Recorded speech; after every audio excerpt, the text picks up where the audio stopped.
get the cracking out of the way right now, boys, because I'm fucking thirsty. What's up, G-Show Land? And welcome to another episode of the G-Show Podcast. I am G1, and this is the Geek Out. Welcome one, welcome all. It's Friday, the best day of the week, especially because the weekend is upon us. And this weekend, well, shit, ain't no more football. There really ain't nothing else to do. And I binge watched all of Monarch Season 1 last weekend, so shit. Fuck. Damn. Video games, I guess. All right, we got a show for you today, ladies and gentlemen. Seriously, it's going to be condensed, nice, neat, compact, very simple, very easy, at least 17 hours. Period. I swear we go no more. No more. No more. We got to talk about, we got to talk about that Mandolorian and Grogu trailer that dropped this week. Oh, my God. Okay. All right.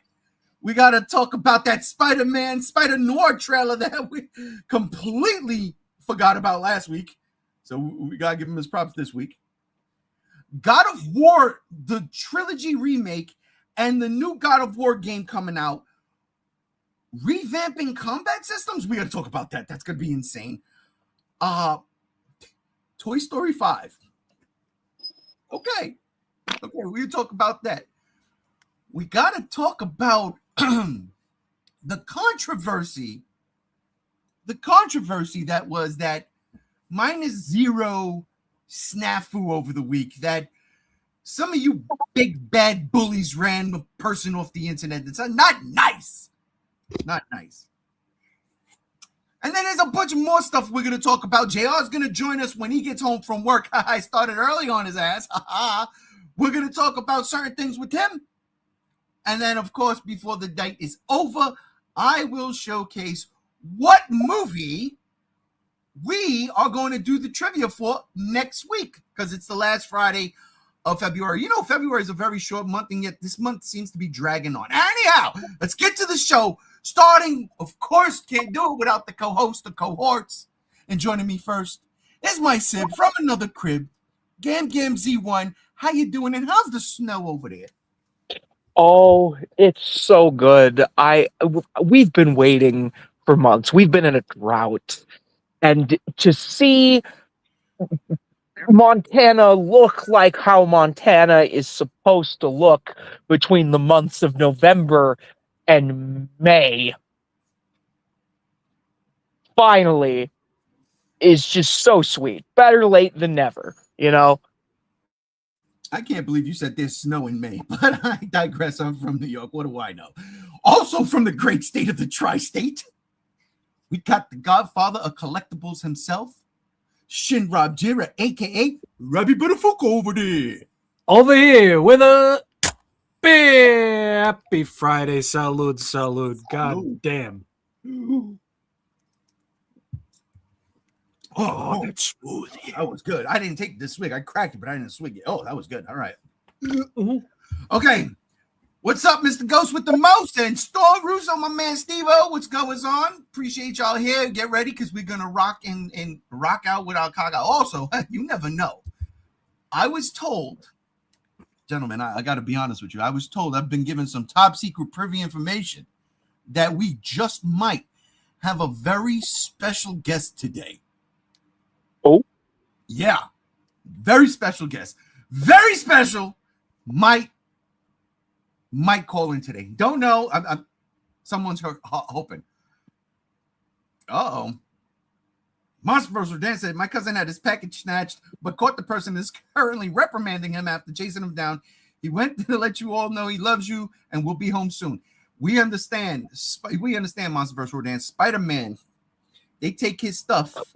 They better be prepared. All right, speaking of prepared, let's start with Spider-Man, because I feel real bad last week. We forgot to talk about this right here.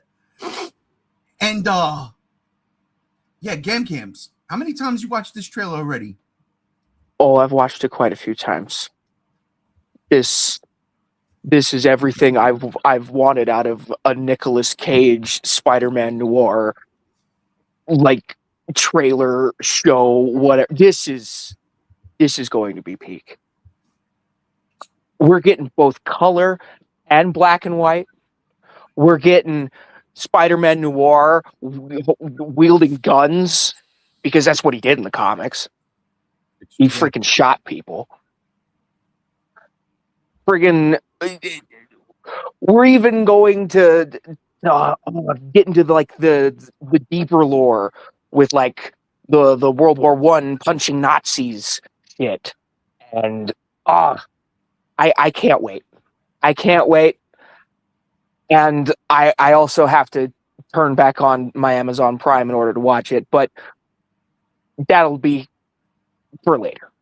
Yeah, no, I did the same thing this shit yesterday, as a matter of fact. I turned on my I subscribed to Apple so I could watch Monarch next week. Yeah. Rob, what you think of this trailer? Spider-Man swinging in black and white and in color. Wait, what do you prefer? Black and white or color? Black and white. Black and white. Let's do it. Black and white. I thought this trailer was pretty fucking cool. I love that it wasn't just a regular TV show shot and then they just made it black and white. The way that everything moves, the way that things are framed in the trailer just has the DNA of a noir thriller just written all fucking over it. It feels like a passion project for the people who are making it, which makes me equally as fucking excited because we don't really get noir media these days. Like, the closest I think we're getting to this year is Mouse P.I., the boomer shooter. That's the closest we're getting. Yeah. And I don't know, that just like, that flips a switch in my cinema loving brain to see like that deep of an ode to the noir genre. And of course, Nicolas Cage is Spider Noir. That's fucking top tier. Love. Oh God, I digress. Oh, a double digress. Oh, you'd be Jerry Lee Lewis. I'd be Clarence. Hello. So yeah, I'm fucking all in on this shit. Nick Cage, noir, Spider-Man, action. It's gonna be great because I really do enjoy Spider-Man, Spider Noir as a character. His story, his comics were some of the few that I really, really got into when I was still collecting, and I'm 100% fucking here for it, start to finish. Same. I can't even refront the. He was like my favorite character to play as in Spider-Man Shattered Dimensions too. I really wish I would have bought that damn game when it was out. I really wish. I wish I would have kept it. Yeah, that's how I feel with Web of Shadows. But Nicolas Cage in this trailer is absolutely unhinged, and I am so fucking down for that. It was amazing. I can't believe we're getting a Spider Noir. Like, it doesn't make sense, but at the same time, I think it's something we might actually need in the world, in society, in the geek culture.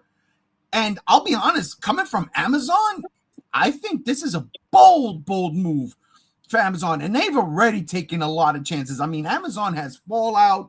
What else do they have that we just freaking watch? Oh no, never mind. They got a lot of Korean zombie shit, which I can't even be mad at. I like watching that stuff. But as far as like comic book, Invincible, which, you know, I'm not personally a fan of. I think they went too far from the comics, even though it's pretty much the same. I digress. But this right here, honestly, I mean, look at this shot. It's just so cool. Nicolas Cage was hamming it up all up in this trailer, and I was thoroughly happy for it. And who was harassing me at this point in time? Oh, now, of course. Sorry, phone bill just came in. Yes, after I paid all the bills. Thank you, T-Mobile. Fucking bums. T-Mobile sucks. Oh, I can't help it. I've been grandfathered in. I've been with T-Mobile longer than some of y'all been alive. Hey. Oh my God. Anyhow. Yeah, lovely fucking trailer. I do love it. And I love this idea, true hue, full color. Like, what? Yeah, I think it's them trying to recreate the unrecreatable technology that was Technicolor. Mm-hmm. And I dig it. Which means for me, okay, all right. You told me 5 times. Stupid T-Mobile. Now all of a sudden. Anyhow, sorry. I love it. And the show is that good. I'm watching it both twice, once in color and once in black and white. I wonder if they're going to reveal what this new method of coloration is pertaining and how close it is to old Technicolor, because I know you can't really recreate it these days digitally. That's okay. Listen, I'm gonna leave it on the black and white. Reminds me of Sin City, the first one, not the second one. I don't think I even seen the second one, to be honest. But yeah, it reminds me of Sin City, and then I'm down for that. We haven't, like you said, Rob, we have not had any type of noir anything in fucking years, it seems. So the fact that we've getting Spider-Man or Spider Noir is something I am absolutely over the moon for. I'm very excited about it. But there it is. No, go ahead. No, go ahead. Sorry. I was just going to say I do have an explanation somewhat pulled up about what the fuck True Hue is. So Okay. the footage was shot digitally and was processed separately to create black and white and color versions. The team initially coined the term True Hue for the latter, since the intent was to create something that looked super saturated like classic Technicolor. Cage compared the feel to the 44 film Edward Hopper painting Nighthawks.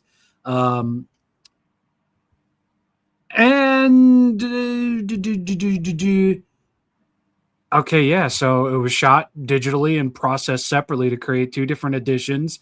As for the True Hue, okay, I thought it was going to be a bigger explanation than that, but yeah, it's the closest that we're going to get to Technicolor, and they're doing it through a big focus on super saturation. Yeah, you can. They don't really. See it. Yeah, they don't really go into much more detail other than that, which makes me upset because I was excited about the technical brow of it all. But I get where they're coming from at the same time. It's nice that they're kind of doing double stylization instead of just here's black and white and here's the footage that's not black and white. For real. Ben Reilly. Nicolas Cage is Ben Reilly. Go figure. It's going to be something. It's going to be something. New series coming soon. I wish there was a freaking date. There's not. But, yeah. Spider Noir. I'm ready for it. I'm ready for it. Like I'm ready for this that dropped earlier this week. Look. I'm just going to say it. I saw all the Star Wars whimsy that I fell in love with as a child all up in this trailer. And I am happy for it. Now, I'm going to throw this over to Gam Games. Gam Games was on a Star Wars kick a couple weeks ago. Yes, I was. Are you still on that kick, or did you take a break? I am taking a break currently. Mm-hmm. That 40th anniversary Dragon Ball thing really messed me up neurologically. Everything turned around. Yeah. You went from lightsabers to Kamehamehas. I ain't mad at that. But let me ask you, what did you think of this trailer? Dude, this looked so fun and so creative. Like, yeah, most of the creatures, besides Grogu himself, were like CGI. Like most of the aliens, but that's okay because the story looks heartfelt and fun, and freaking Mando looks cool. And we're getting like a bunch of classics. This feels a lot like classic Star Wars to me, and it makes me want to watch the other seasons of The Mandalorian already because I only watched the first season. So season 2's where it's at. Because I'm pretty sure there's probably spoilers in this. There are people pointing out characters from the show that so I should probably watch the show before I watch this movie. Yeah, maybe just a bit. I gotta watch season 3, so it doesn't matter. But Rob, let me ask you. Yeah. You watched this trailer. Yep, Do 3 you times. do you think that this is Star Wars coming back? It definitely has the fucking airs of grace and the good taste and gleam shining off of it that it's coming back. I mean, we've got, dude, Chef Casper, Chef, Lion King documentarian specialist, Jonathan Favreau back, directing and writing with fucking Dave Filoni and Cheese as a co-writer for it. This feels like a Star Wars super team right now working on this.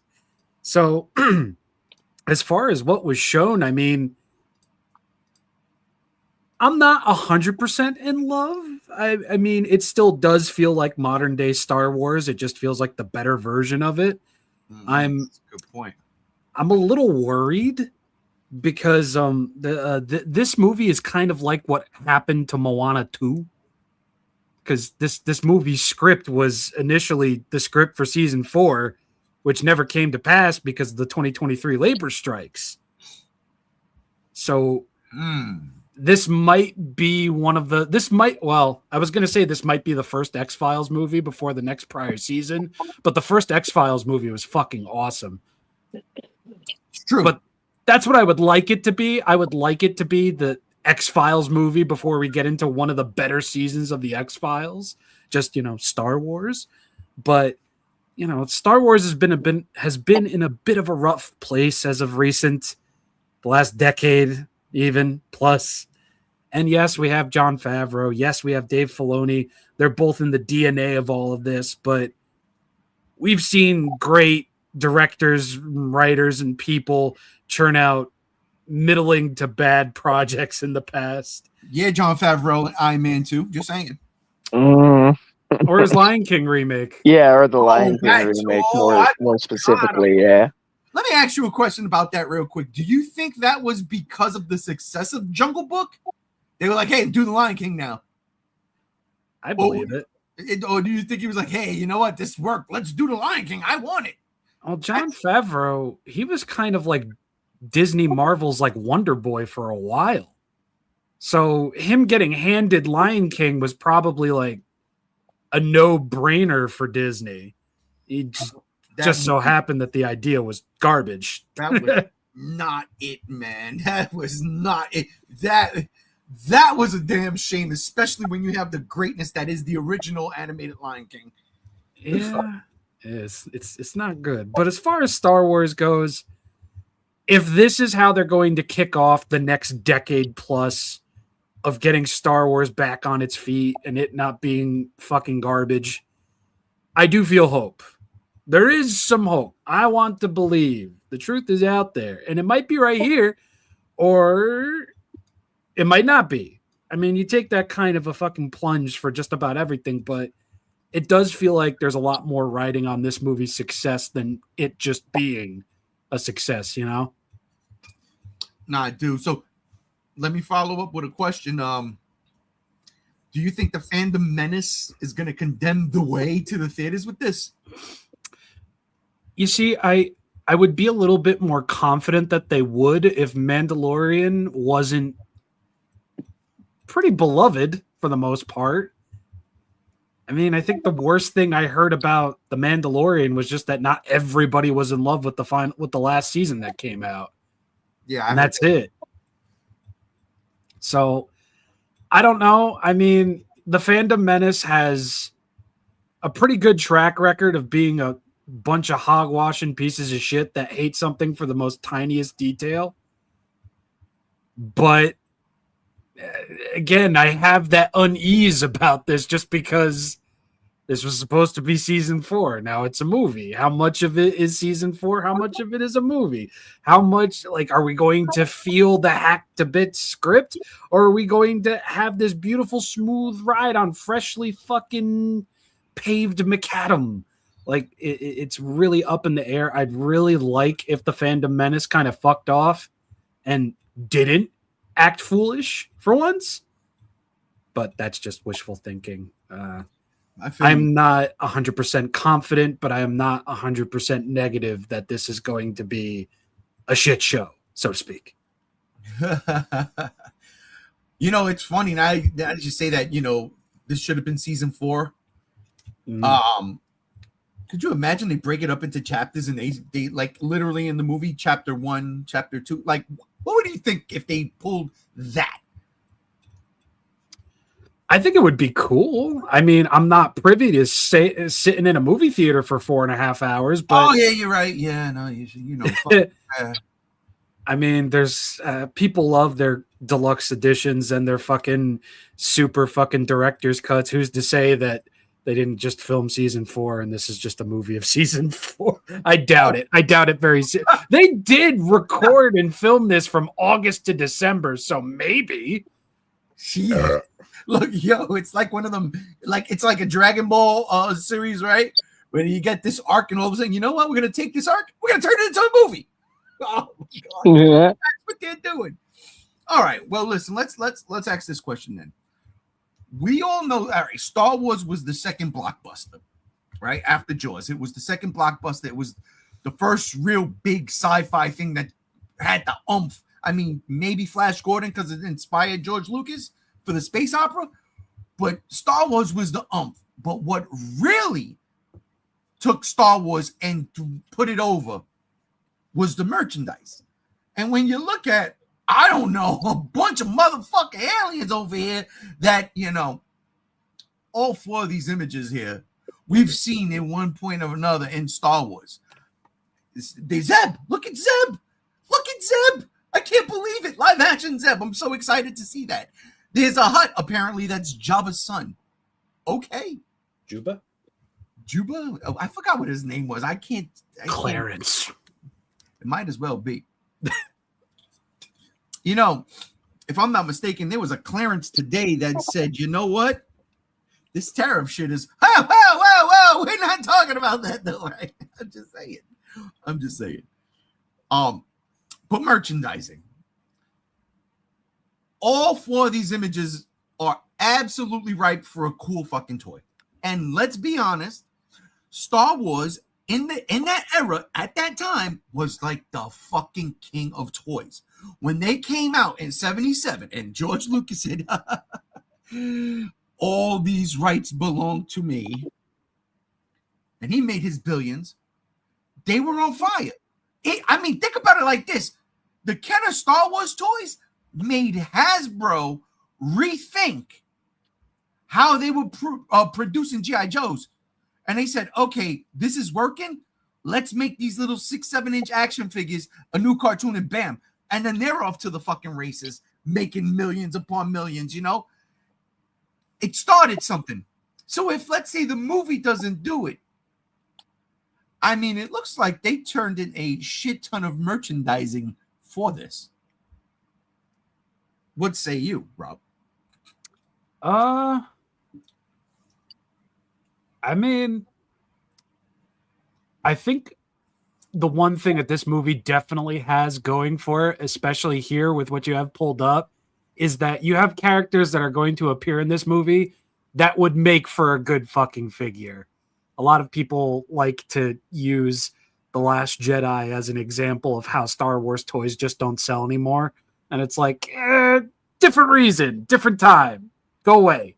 Here, like, I can definitely see one of these characters becoming a figure that didn't have as much produced of it or not, and then them getting like fucking sold out within seconds and then becoming the hot ticket item for that wave alone. I feel like it has that kind of power behind it to a point where I can definitely see merchandising for this movie especially taking off. I mean, it might have been because of the strikes and everything in 2023.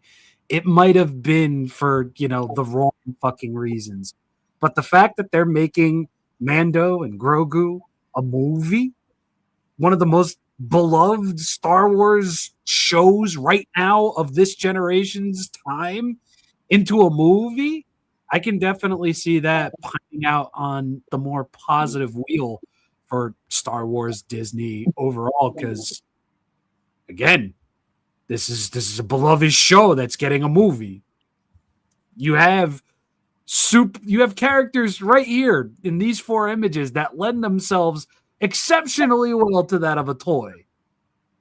I can see it happening, and people love Grogu, so especially that first image, because that's supposed to be the monster that they're playing not the card game on the Millennium Falcon in A New Hope, Chewbacca and R2D2.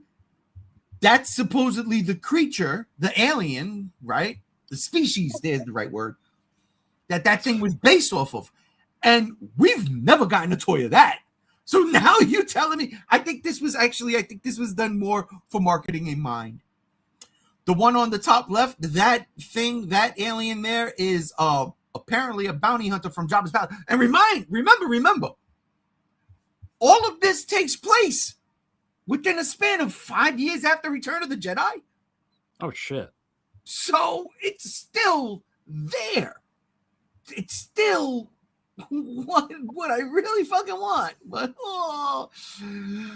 I guess time will tell when this movie drops how good it is. But games, I mean, come on.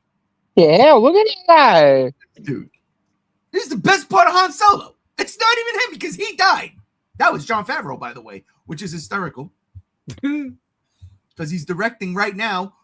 Ladies and gentlemen, I don't know if you guys know this. I'm pretty sure you do, but you know who's the voice for this character right here in the trailer? No. It's Ginger of it. No. It's Uncle Marty Scorsese. Scorsese. That's Martin Scorsese? Fuck, the eyebrows should have fucking told me. Look at the size of his eyebrows. Oh, shit. I'm like, wait a minute. I know he talks shit about the superhero things, but he's in a Star Wars movie? I mean, high five. You gotta give this man some props for that. Oh, that's absolutely. funny as hell. Now I can't not see Uncle Marty when I look at this fucking thing. It reminds me of that. Was it a Christmas commercial like a couple years back or so that he was in? More than a couple years back. But yeah. I love it. I only threw him up here because you can make a toy about this guy real quick too. Call him Uncle Marty. But I mean the star of the show, obviously. This thing right here, Baby Yoda, I don't care, Baby Yoda, Grogu, is a merchandise magnet. When Yogurt and Spaceballs back in 1986 was saying merchandise, this is who he was talking about. I swear to God, this is what Dave Filoni heard that shit and said, I got it. We're going to make Baby Yoda. We're going to make this cute little motherfucking Yoda thing. And it's been working. It's been working. And they got him all through this trailer. I mean, for the love of God, he's in the trailer more than Mandalorian. Than Djarin, I should say. And now that I think about it, I don't even have a figure of either one of them. And I'm kind of upset at myself now. I got to get on that. This movie's going to make me buy Star Wars toys again. And I ain't got no room for anything. Fucking hell. But Gams, is Grogu the merchandise magnet that it should be? Yeah, absolutely. Even like your average freaking grocery store Karen knows Baby Yoda. Baby, exactly. Good call. Like they don't know his name, but they know. Baby Yoda. Baby Yoda, floating in a pod. The trailer was very good, man. Had some lighthearted moments, very funny. Sigourney Weaver, I'm very excited about that. Stormtroopers, and I mean stormtroopers. The Imperial Remnant, which I am really looking forward to. And yeah, man, the action just felt like it was on par with what I remember from Star Wars. Like this right here, he's flying, he's blowing up in the background, and you know how I am. Just blow something up, make it look cool. I'm in. Sparkly lights, hypnotize. It's all good. It's all good. It's all good. But yeah, there's Mando and Grogu. I am really looking forward to this. Comes out in March, I think. May. Definitely, man. Yeah, May, because Spider-Man comes out in July. Yeah, okay. Oof. we're gonna see our first trailer for Spider-Man with this movie. Just we should have seen that shit already, but I digress. Fuck a brand new day. Speaking of brand new day and merchandising. Oh boy. Merchandising.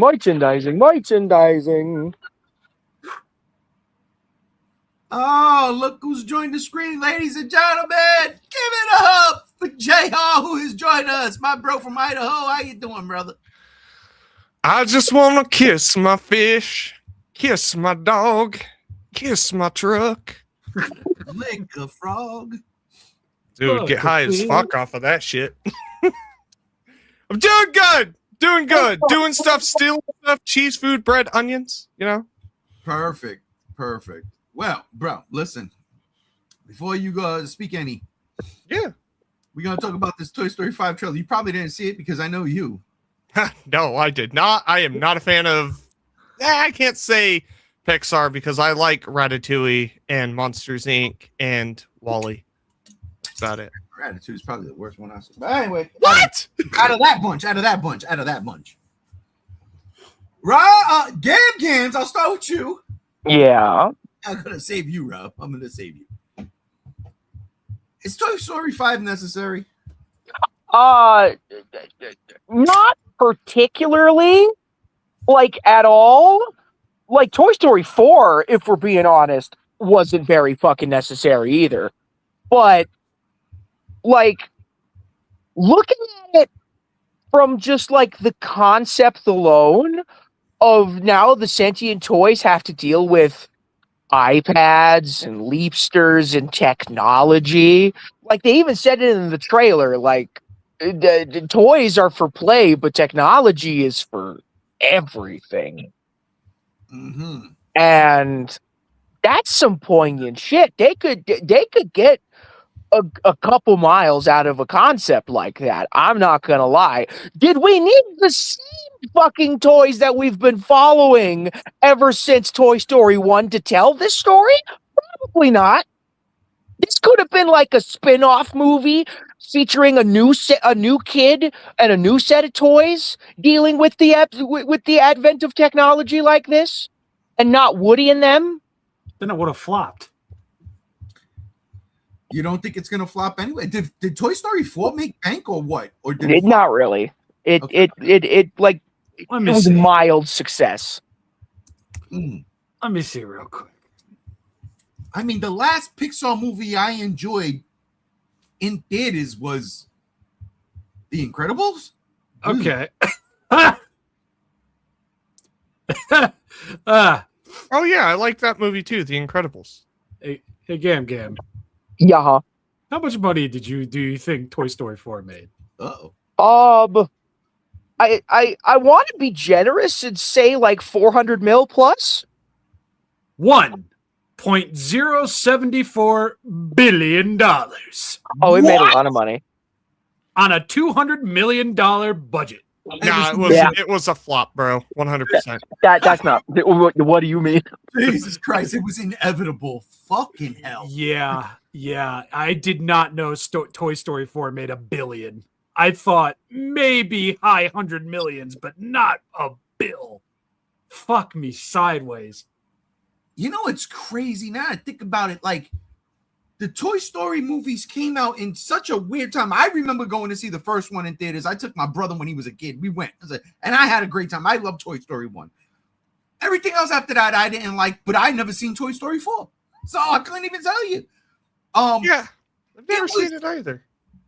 You don't need to. When between, I want to say, Toy Story 3 and Toy Story 4, there was a gap, a huge gap. And my daughter was in between that gap growing up. Toy Story would have been one of those perfect movies. I'm going, come on, let's go see Toy Story. We're going to go see Toy Story. You're going to like this. Because we used to watch Toy Story 1 all the time. And I'm pretty sure she used to watch Toy Story 2 a lot. Chicken Little was her thing, though. She used to watch Chicken Little like on loop. And I respect the game, too, because that's what we used to do with like Bill and Ted's Excellent Adventure and Teenage Mutant Ninja Turtles. Put it on loop. But yeah, like I didn't get to experience like Toy Story in the theaters with my daughter. The Incredibles 2 I did. I think Ratatouille, actually. Cars, one of them Cars movies. Transformers 1. She was very young and she was like, I like this yellow guy. Yes, that's Bumblebee. But damn, 1 fucking billion. All right, Toy Story 4. Okay, Gams. Is Toy Story 5 hitting that number? It might. Like the concept alone might draw audiences that were even like skeptical about why the fuck we're still here. Because it's such an interesting concept, despite the fact that it could have been done with a spinoff movie. I agree. I did like the concept. I did like the idea of technology taking over because you know what? It did. And we are living in the meta world now. This trailer for me, it was like, I don't know much. You know what really hurt me? Joan Cusack sounded so old in this trailer. Like I could hear her dentures falling out every time she was talking, and it fucking frightened me. Cause like I love that woman. Like I got a secret weird crush on her. You know what I'm saying? From like shit from the 80s and the 90s. But what cracked me up in the theaters for this trailer, there's one scene, and it was freaking it was Woody's head going bald, but the paint basically just like rubbing off. That's actually funny as fuck. That is good. Yeah, that's a good joke. That one had me cracking up. I think you need a brown marker in the back there, Woody. Oh my god! Well, that's fucked up, dude. That was funny. I did enjoy that part, but outside of that, yeah. Rob, I'm going to throw it to you because I would like to know what you thought of this Toy Story 5 trailer. I hated it. I legitimately fucking hated it. I love Toy Story. Toy Story, the original, was like one of the first movies I got to see in theaters. I saw the second one in theaters. I waited a fucking decade plus and I saw the third one in theaters. You have a perfect trilogy right there. You have a perfect send-off to a main character, a major story point, and everything. Toy Story 4 comes out. I'm like, all right, I'm game. And I go into the fucking theater and it's a glorified fuck-off tech demo for a fucking movie that looks great, but has literal fecal matter for a goddamn soul. It's a bought, repackaged, resealed, refurbished fucking story that didn't need to be told. Now all we're getting is, hey, millennial parents, we understand you as a story. You're fouling the nest. You're overcomplicating everything that Toy Story has been about through 1, 2, and 3. And you're not making it fucking worthwhile at all. Yeah, Woody's got a bald spot. It's funny because it's paint. I love that. That's fucking funny. Sure. Did this need to be a fucking movie? What in this trailer constitutes its own fucking existence? Nothing. Cash grab. Cash grab entirely, Steve-O. Fucking entirely. I mean, Gam kind of hit the nail on the head there. Fuck a spinoff. This could have been a short. This could have been a short that played before another movie. That is fucking 100. This does not need to fucking exist. And the only reason it does is because Toy Story 4 made more money than Toy Story 3. Toy Story 3 made 1.50 bill. Toy Story 4 made 1.70 bill. Now, if this one makes more than the fourth one, I don't even want to say what I'll do because it's probably going to happen. But I cannot stand the fact that this fucking movie exists because so many people seemingly love Toy Story 4, and it's like, for what? For what? A remixed version of the story we got in the second movie? And in the third movie? So what you're telling me is you like fucking subpar versions of prior movies. So why don't you just go watch the fucking prior movies? What's the point in going to fucking see this? Toy Story 4 was practically a reboot quill. That's all it fucking did. It introduced nothing new except, oh, yo, Woody's going to leave the pack. Big fucking reveal. Bo Peep's alive. Great fucking fanfare there, bro. I'm so happy to see that it's so clearly carrying over into this one. Wait a minute, Bo Peep died? No, you just didn't see what happened to her in 3. She was unanimously just said Bo Peep got sold, so she's not here with us anymore. Gotcha. My main issue with this is that it simply exists. I'm not going to go into the theaters to see it because I refuse to support this. I'll watch it once it hits the 7 Seas, but bro, I have not seen a movie that looks more like to fill a fucking franchise quota for Pixar more than fucking this.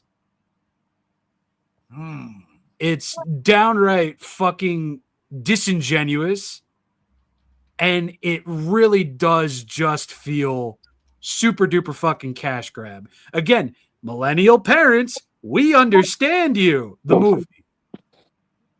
It's like, I don't want to go fucking see that. I already know that kids these days are fucking stupid. I already know kids these days are fucking watching TikTok, getting their brains rot by fucking influencers, which I am not of, you fucking idiot. Not talking to any of you. And it frustrates me because Toy Story 1, 2, and 3 had such a magic. It was so simple. It was so easy. It was just there. Now it's like, well, oh man, how do we make toys relatable in the year 2026? And that's the other issue. They went about it all wrong. They should have just had the collectors like us pick up the toys and appreciate them, man. That's why that was Toy Story 2. They made a sequel? We've just talking. Cheers, Steve. Cheers. Toy Story 2 was about the collector market. I thought Toy Story 2 was about the collector's market. Yes. It was. Okay. Yeah. It was ahead of its time then. One of the greatest sequences set to original score in animation ever was the old man who played chess with himself in the park in that one Pixar short coming in to repair Woody, redo him and everything. It is still to this day one of the most satisfying fucking things to watch. It literally helped. It, along with Bob Ross, helped spark ASMR as a genre. That too. They were so ahead of the curve, they didn't even fucking know it. It didn't. Huh. Yeah, I gotta go back and watch. I'm not. That's a lie. I can't. I just can't. Like that ship done sailed and passed, and I'm good. And watching Toy Story as an adult, you notice things that you didn't if you watched it as a kid. I'm sure. 100%. Oh wait, Toy Story 5 was directed by the guy who directed Finding Nemo, WALL-E, John Carter, Finding Dory, In the Blink of an Eye. That doesn't sound like Brad Bird. It's definitely not Brad Bird. If it was under Brad Bird, I don't think this movie would have existed. No, the guy who's directing this one is called Andrew Stanton. Okay. I mean, Finding Nemo was actually, I enjoyed that movie. I can't lie. I like Finding Nemo. Finding Dory. That's a good movie too. Finding Dory can go fuck itself, though. Shark bait. Shark bait. WALL-E was great. WALL-E was great. Oh, yeah. WALL-E was a warning to us all, and nobody listened. Because we're living in it now, right now. Literally right here, are. right now. Let me not do that. I haven't gotten permission yet. And by permission, I mean I haven't gotten that drunk yet. Just give you a heads up. Wow, Rob. Okay, you know what? I ain't even mad because shit. I thought it was going to be more. No, I really tried. I really, really did. I wanted to get angry about it, but it's like, I'm not, I'm going to pull the classic parent phrase right now. I'm not mad at you. I'm just disappointed. Yo, that was in my head too. That's the best way I can describe this fucking thing existing. I'm disappointed that this fucking exists. I'm disappointed that a whole fucking literal social fucking talking point right now about our kids getting dumber because they're in front of a fucking iPad and not out socializing, which is a major part in the fucking movie as well. It's like, Oh, yeah. I hate that that's a Toy Story sequel. I really, really hate that that is a Toy Story sequel. I hate that. I literally fucking despise that. And Yo, that's completely valid. It's time to give Toy Story to Miramax, okay? And it's time to have Scott Krieger, right? That's his name, right? Come over and direct Toy Story 6. And what we're going to get in Toy Story 6 from Miramax, directed by Scott Krieger, is these toys get melted down. They are done. They're gonna get recycled, basically. Jesus. And John Carpenter's thing, like, I want body horror Toy Story. I want a horror movie. Remember the first one when all the mutated toy, not mutated. I think you're looking for either the Puppet Master or the Demonic Toys series, or both, or both. No, but what I want is, remember how in the first one, what was the kid's name? Zed? No, not Sid. Tommy? Sid. Yeah, Sid. Sid. Remember Sid? He would like basically Frankenstein his sister's toys together, and they were like, "Help me!" I want that. But with the cast of, with this group, they're melted down. I want Child's Play too. Okay, how they get melted down. Their essence is in another thing, but they're all messed up. Oh man, I want the Blob. I want the Blob. I want Toy Story the Blob. Okay, it's just this plastic thing because they were so mad that they got replaced. They said, "All right, you know what? We're going to show them that we are alive." And now they're just all fucking molded together and they're just coming after people, eating all the kids, eating the children. I support this. I think that was a fever head. I am not against this idea. This sounds like an Evil Dead spinoff that should be called Evil Dead Toys. Evil Dead Toys. Oh Let's my fucking God. go. Raimi, Bruce, get on it. Listen. Hire Fede Alvarez to come back, please. Oh my God, and it's perfect because the new A24 Mummy movies. Never mind. Evil Dead Mummy. Totally Evil Dead. It's fun to be dead. What? Oh my God. I'm so glad I didn't watch that trailer. It wasn't bad, but it was like, what? Not on me. All right, let me ask you. I have nothing prepared for that, but did you think that was a dud, Rob? The Mummy? Do I think the movie's going to be a dud? No, that trailer. Did you think that trailer was a dud? I mean, I don't want to see the movie even more than I did after watching the first one. Oh shit. Damn, A24, you're fucking up worse than fucking. No, you're not. Actually, you made the Wolfman and now you're making the Mummy, so you're Isn't that a Blumhouse movie? Wait. No, I don't remember actually. Wait. I have no clue. Jesus. Hold on. I let me look this up. James Wan, Jason Blum as producers. Warner Bros, Blumhouse, Atomic Monster, New Line. No A24. Okay, so I was off. I get them all mixed up. I think it's the same damn entity. It is the same thing. But dude, like when it comes to a mummy movie, like an actually scary mummy movie, making it like Evil Dead, just no. I don't. Sure, yeah, it sounds cool when a fucking scorpion crawls down somebody's throat and fucking pierces their voice box, and somebody needs to slide their hand down the person's throat to remove the scorpion so the person can talk. Yeah, that sounds great in an Evil Dead movie.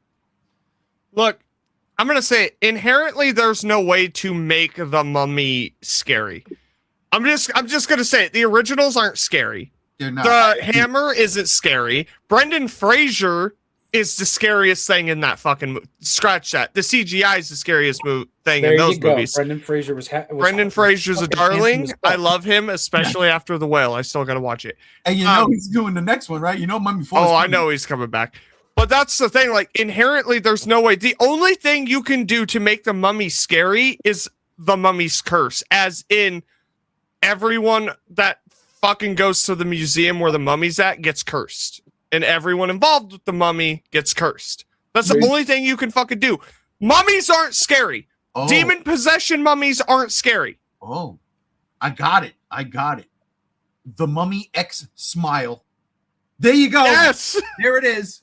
The Mummy X Smile, the new Dark Universe. You know, JR just talking about that brought me back to a fucking memory.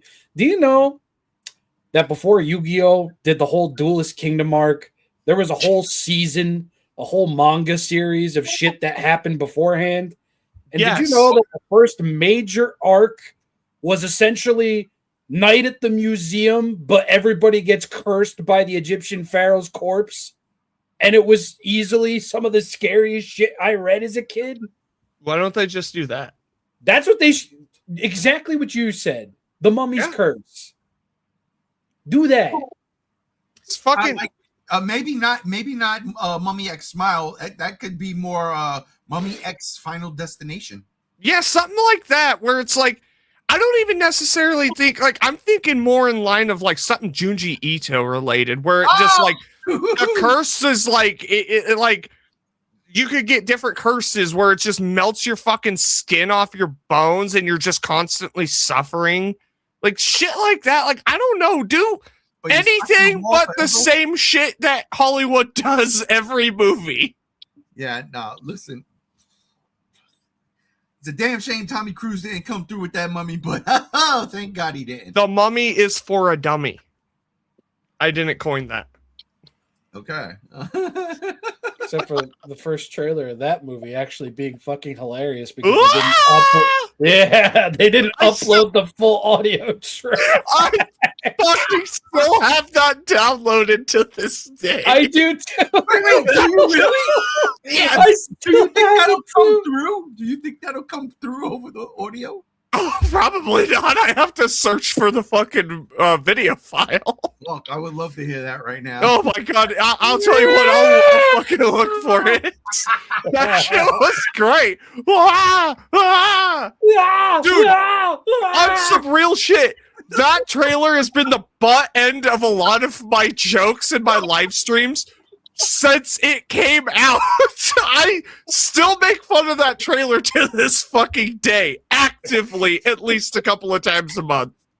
Man. She gets sucked out through the doorway. All that echoed, so fucking bad. Did they ever fix that? Like, or Yeah, they pulled it down and added all the right audio tracks, and it just wasn't the same. Listen, Universal, you missed out on an opportunity, and you let the movie flop. You should have just removed all the music.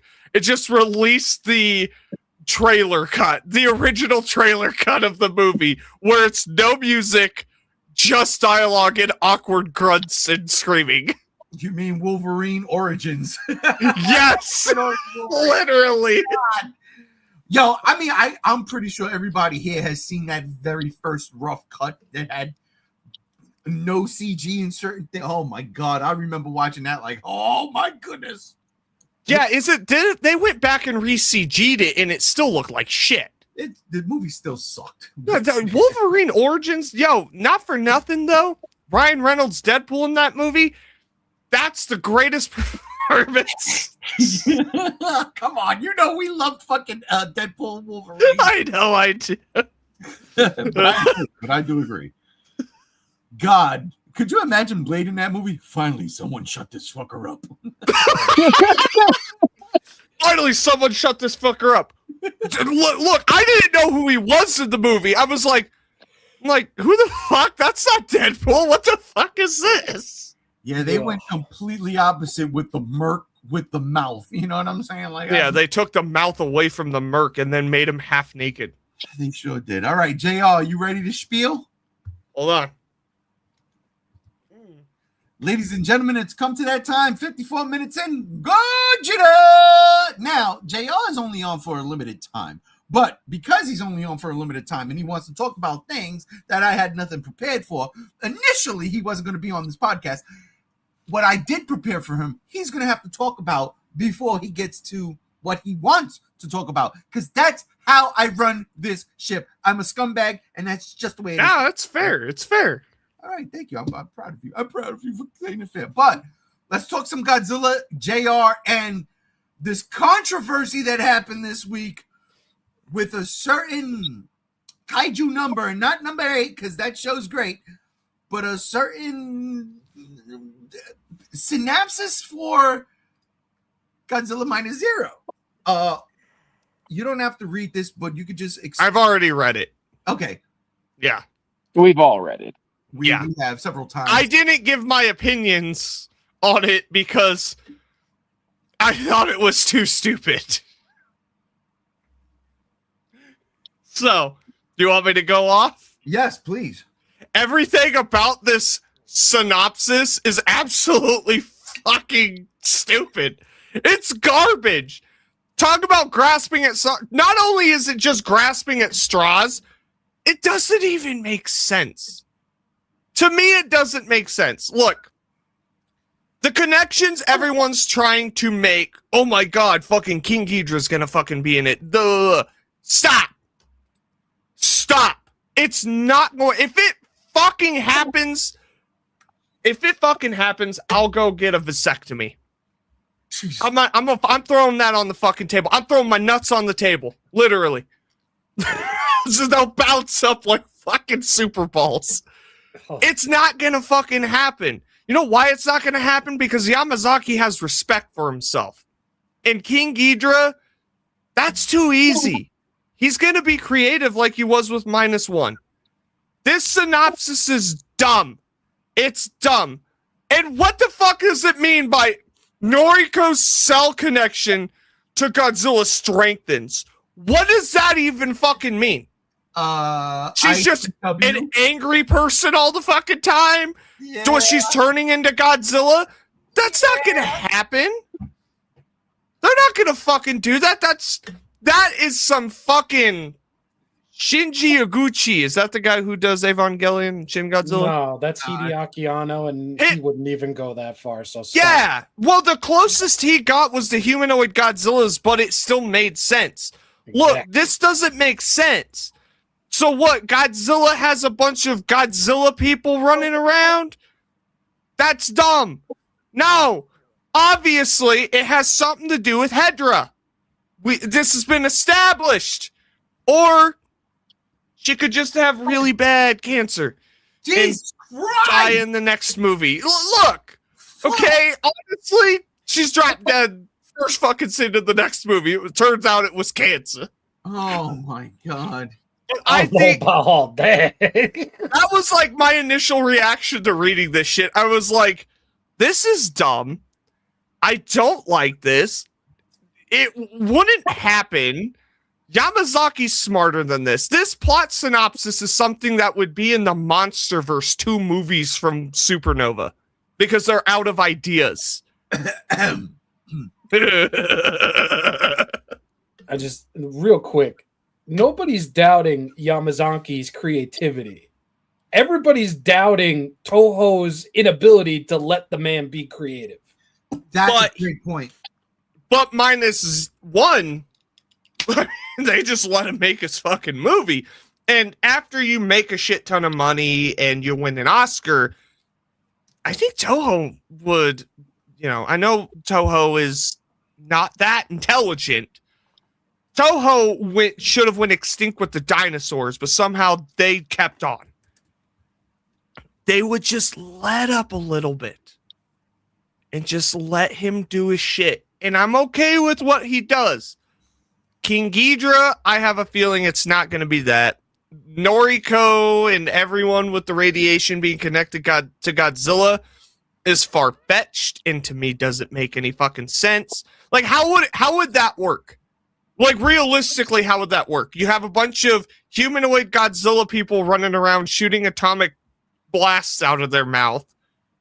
I don't think that it would come down to that because according to Yamazaki, that was just like a hint and a nod to Godzilla sickness, which was something that was cut from the original film.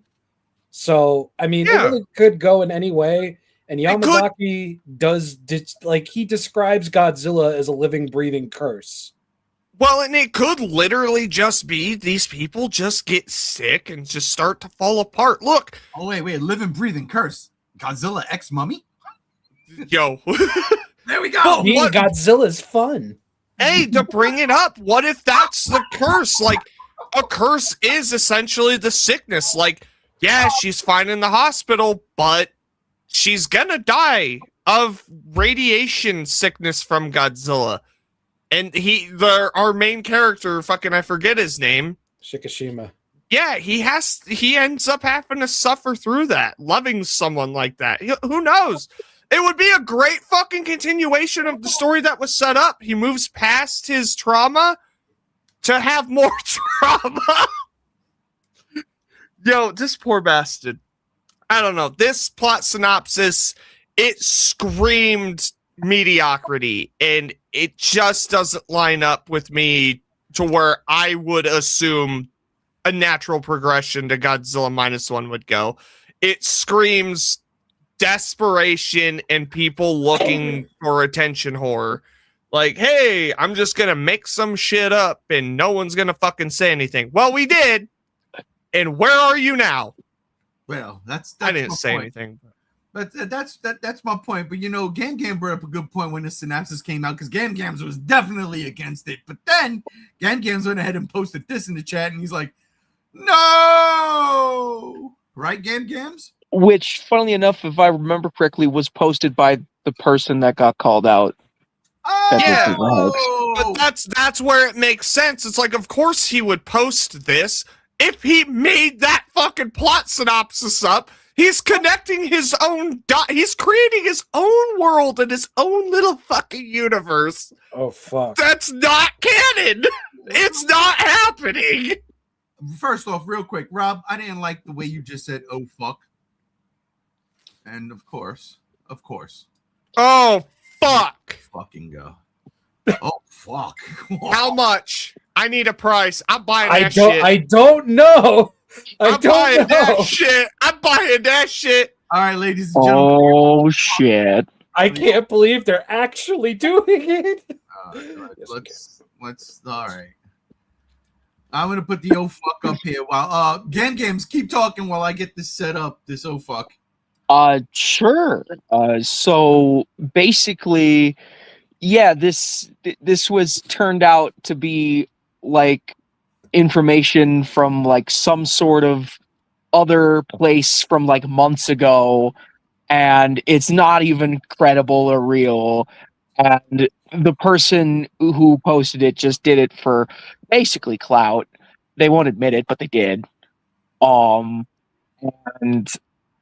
they got their clicks, they got their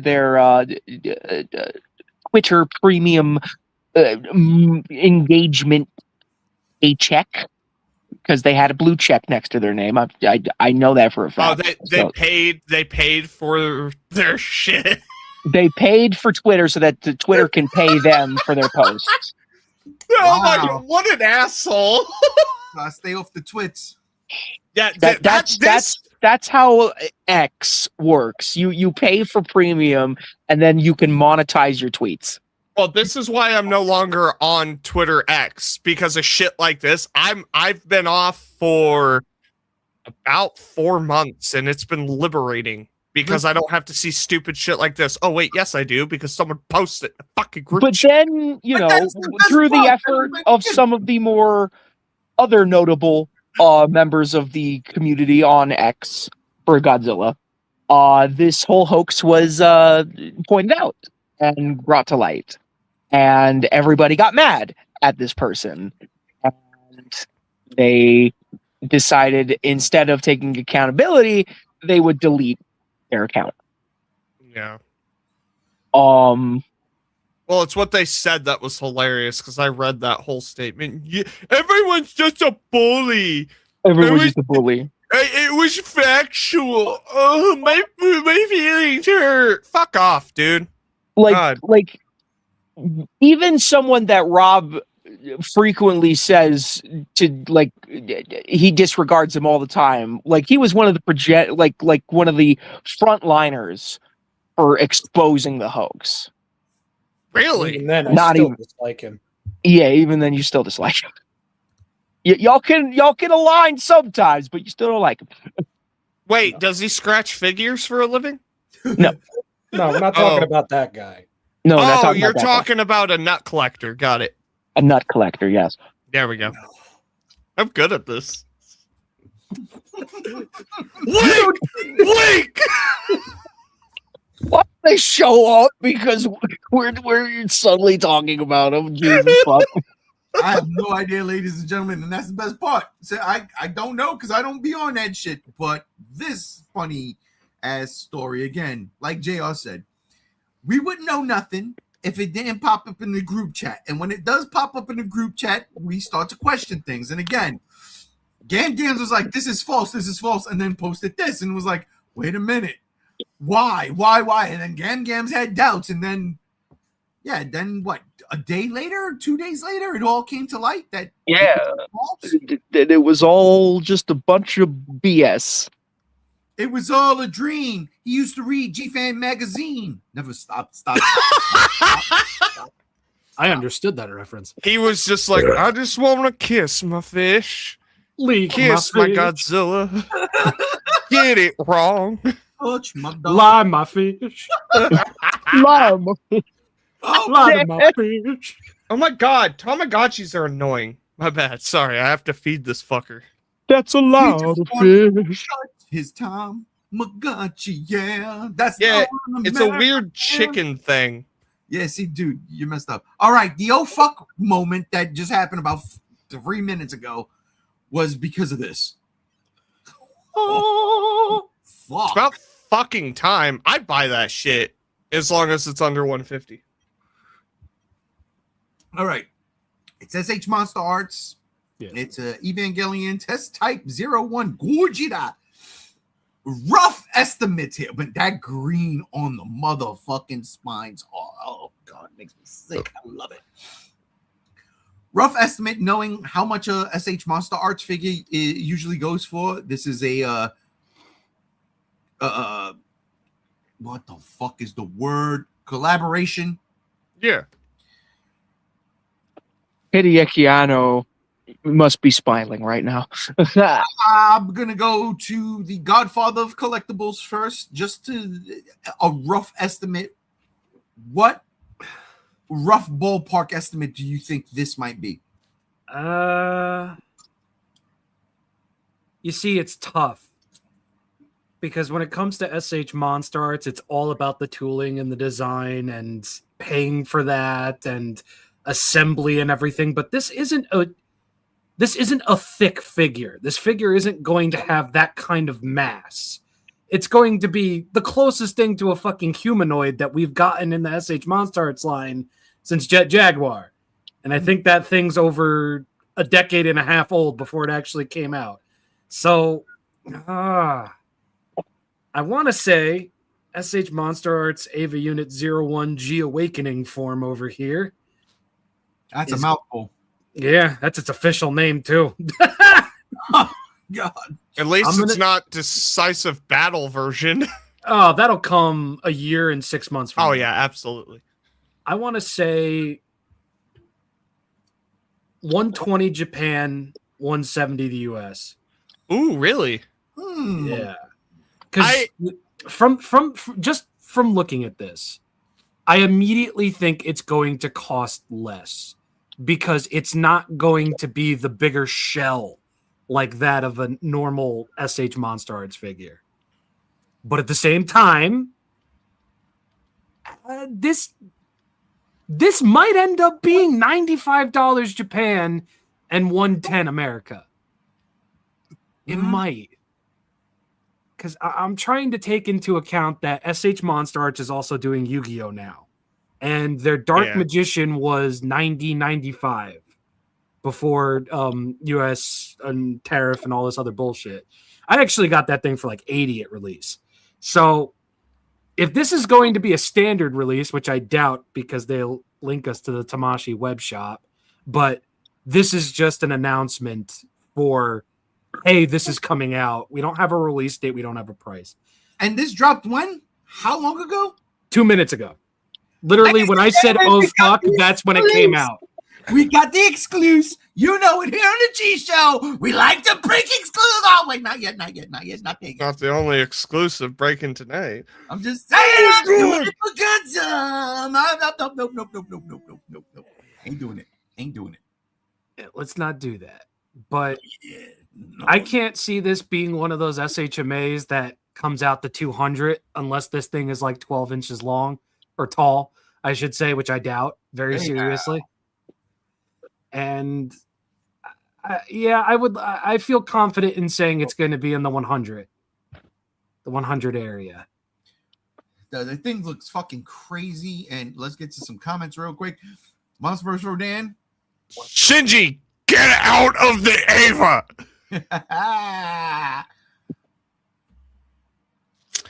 This is as close as I'll get to an SHMA Zilla. Wrong. That was shown off. No, it wasn't. Yeah, it was literally X Plus. No, I was just on Facebook. It was someone snapped a shot of the monster as well. You sure it wasn't fake? No. No. I swear to God, I'll get back on Facebook right the fuck now because it was Japanese fucking Bandai fucking goddamn it. I can't talk about this and it's popping up everywhere right now.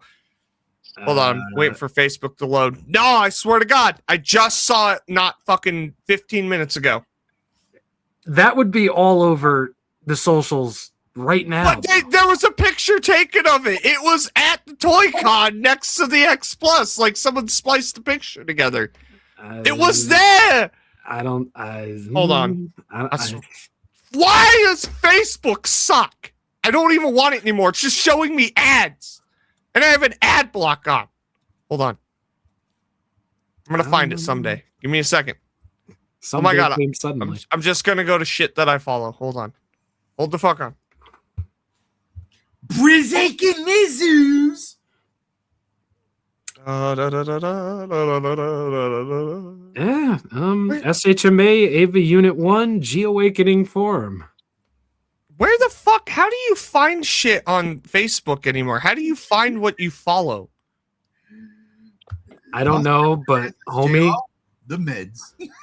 No, I swear to God, I'm not fucking around. I just saw it. Where's Mecha JR when you need him?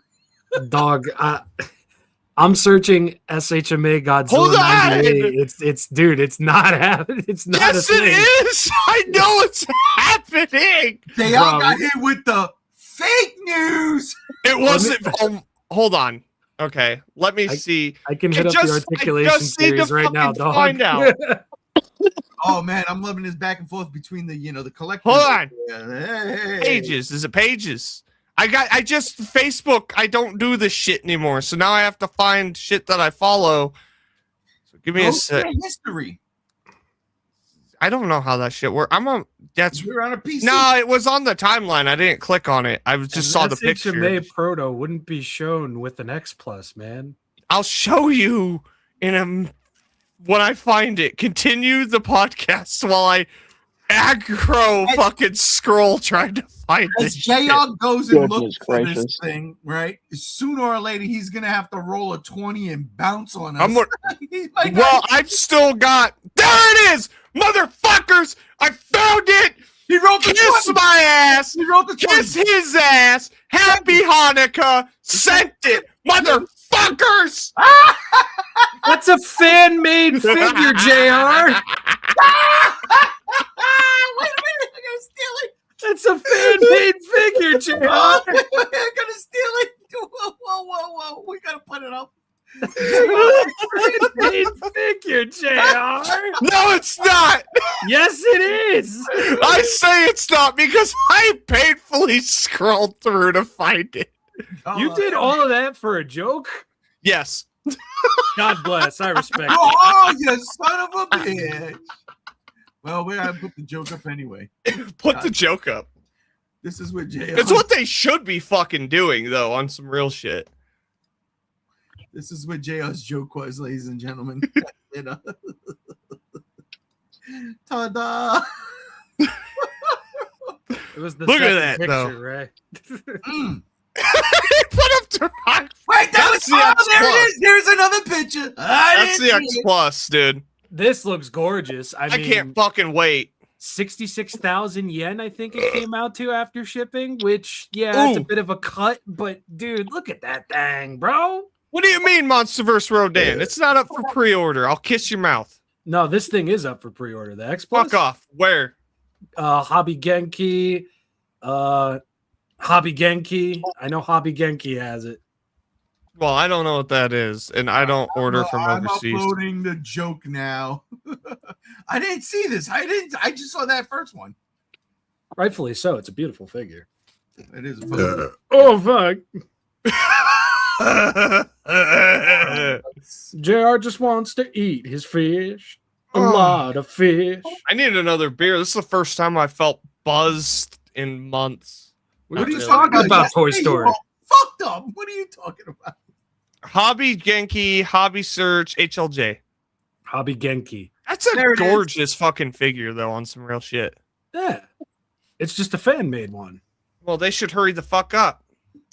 I'm sure they're on their way. I swear to God, Monster Art showed off a prototype not that long ago, though. They didn't. Oh. Could have been that crack I smoked earlier. Could have been. Might have been. All right, so this is a lie, fake news. Everything up top is real, right? Like, it makes sense. But the synopsis is all wrong. And all wrong. The person who posted this got called out on it.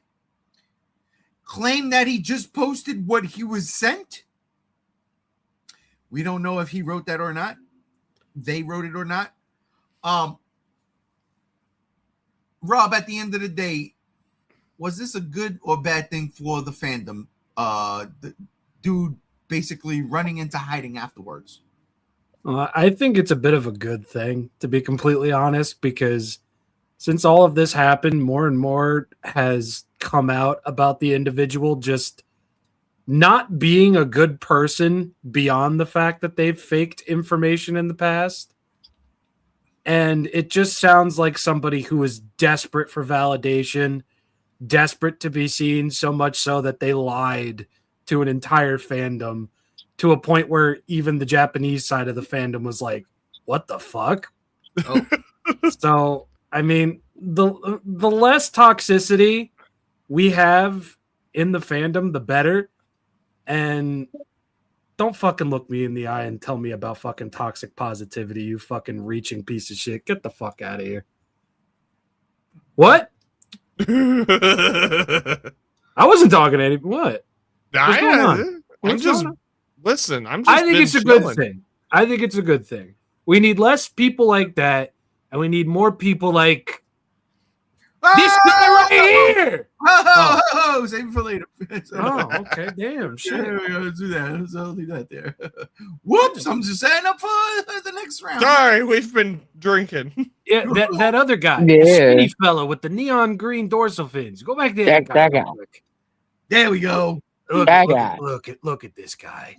He was an Yeah. X Plus. He was in a fucking pachinko animation, and now he's going to be a heavily articulated figure with SHMA's new articulation tooling, the Squash and Squish, and I cannot wait. It's gonna be Excitement. something. I can't wait for Unicorn Godzilla Evangelion Unit Test Type 01. Oh, the price is going to be 130, 135 US. I'd be okay with that. I'd buy it for that. I'm just calling it because of Godzilla 2000 Monster Arts was around that. I see it being around that. As long as that the robot bits aren't die cast. Oh, if the robot bits are die cast, I think we could all kind of kiss that good the fuck bye. Yeah, I'm not paying 300. I ain't paying no fucking 500. I'm still looking at that fucking Monster Arts 72 King Ghidra at my buddy's shop, and I'm like, man, 300 is a fucking steep price considering I got the knockoff for 100. That metal build Kiryu figure that they're releasing, though, sweet baby Jesus. Awesome. Build a figure, model kit maker. My man Steve-O comes in and says, I want that Transformers X Zoid so bad, but I'm not spending 300 for it. Yeah. $300? Is it the size of a household dog? Yeah, you could train it too.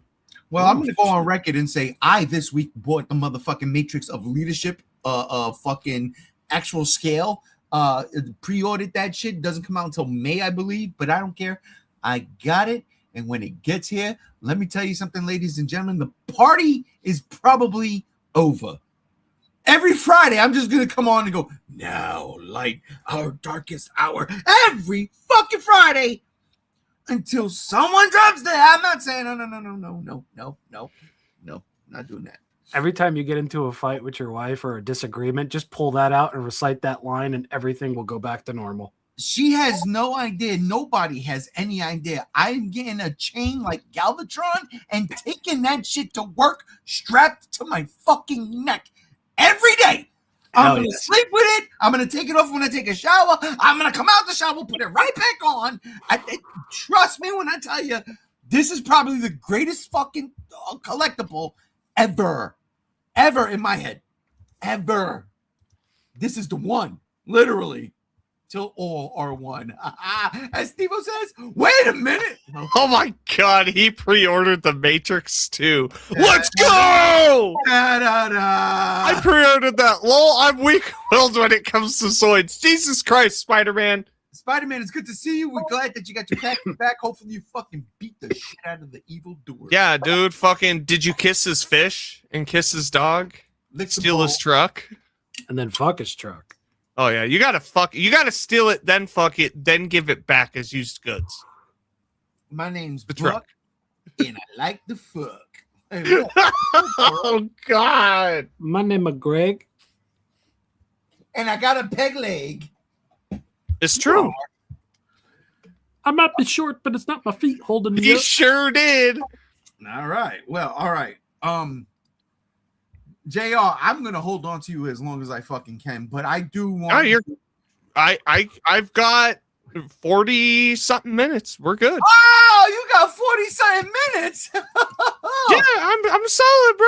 Like that's what we started late last week. I'm good this week. I'm like, I know what time we realistically start. So perfect. So yeah. I don't have nothing set up for this, either one of these things, but save the news for before you leave.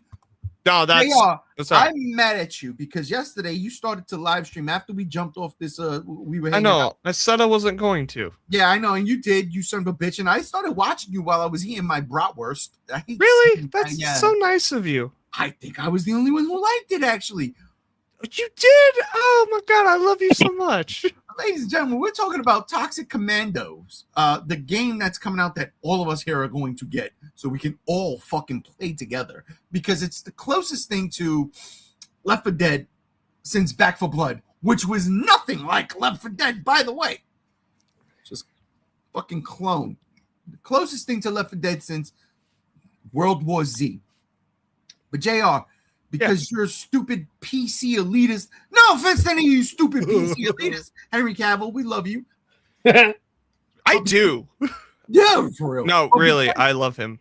Because you are the only one here with a PC outside of my brother who is not here, who probably played it.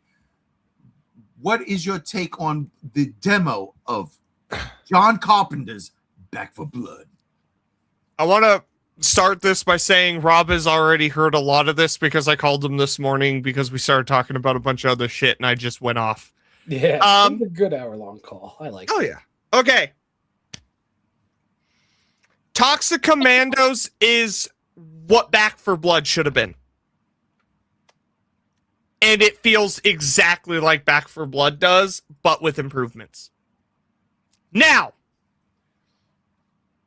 I have some gripes with this game that can be fixed with a day one patch. And I'm sure, oh my God, I burped, whatever. A lot of my issues will be resolved with the day one patch.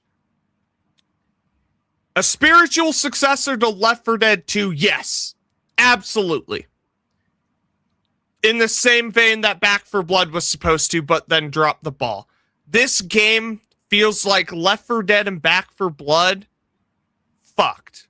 Hard. Angry fucked. And John Carpenter was scoring the entire sex session. I hate this. I love it because The music, dude, it's John Carpenter. The music is fucking spot on. The design of all the different creatures, spot on. The special infected have theme cues that, just like Left 4 Dead, where you instantly recognize, oh, fuck, one of these special infected are coming up. I don't remember the special infected's names. You got to give me some time.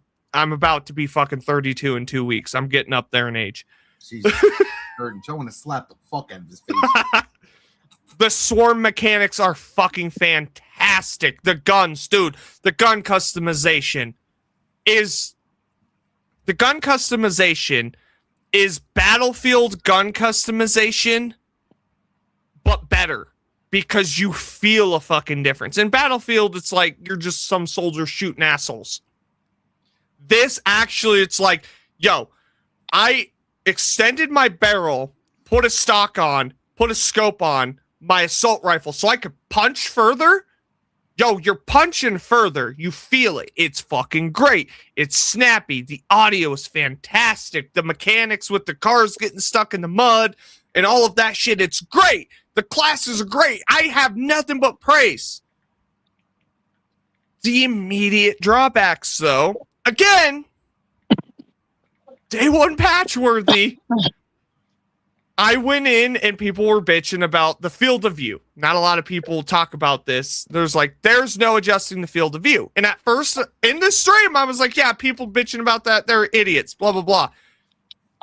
No, I'm starting to get it. Because if you can increase your field of view to 90, which is standard for a lot of first-person shooters, it's easier to have peripheral vision. And with the swarm mechanic, you get swarmed pretty easy. And with the chaos happening on screen, you don't notice yourself getting flanked. And you start getting swarmed with a fuck ton of zombies, which is fine. It's just a little nitpick. And mouse and keyboard nitpicks. Again, just let me toggle my right click instead of holding it down to aim. Little things like that. It's like, okay, day one patch. I'm sure it'll be addressed. It's not a big deal. Major fucking concerns right now are the bots are pretty fucking terrible. They're good in the sense that they will revive you. Regardless of what's attacking you and continuing to attack you, they will fucking revive you. I was getting attacked by the equivalent of a tank. And instead of my team, my bots, shooting the tank equivalent, they just kept trying to revive me. Yeah, hold up. Yeah. So all this thing did was slap a different skin on World War Z. Because that's exactly the same thing. It's Saber Interactive. They're the same thing. World War Z first person. That's why I bring up the Back 4 Blood. There's a lot of reasons I brought up Back 4 Blood. And I'll get into it here shortly. But the AI just focuses on getting you up, which is whatever. And what's awesome is I died in one match. I wasn't playing with other people. It was the bots. The bots did respawn me. You can respawn. You have a number of respawns just like Left 4 Dead. You could just, instead of a dark, hollow room where you're pounding on a door saying, hello, you come out of a weird mutant zombie egg. It's like HR Gigerist. It's kind of fucking weird, but I'm like, whatever. It's kind of cool in the context of the game. I'm not mad at it. I like the creativity. It's definitely, that's the thing. The zombies, 100% interdimensional fucking zombies. Not spoiling the plot. It's there in the gameplay. It's all Lovecraftian shit. And it's fucking awesome. I love it.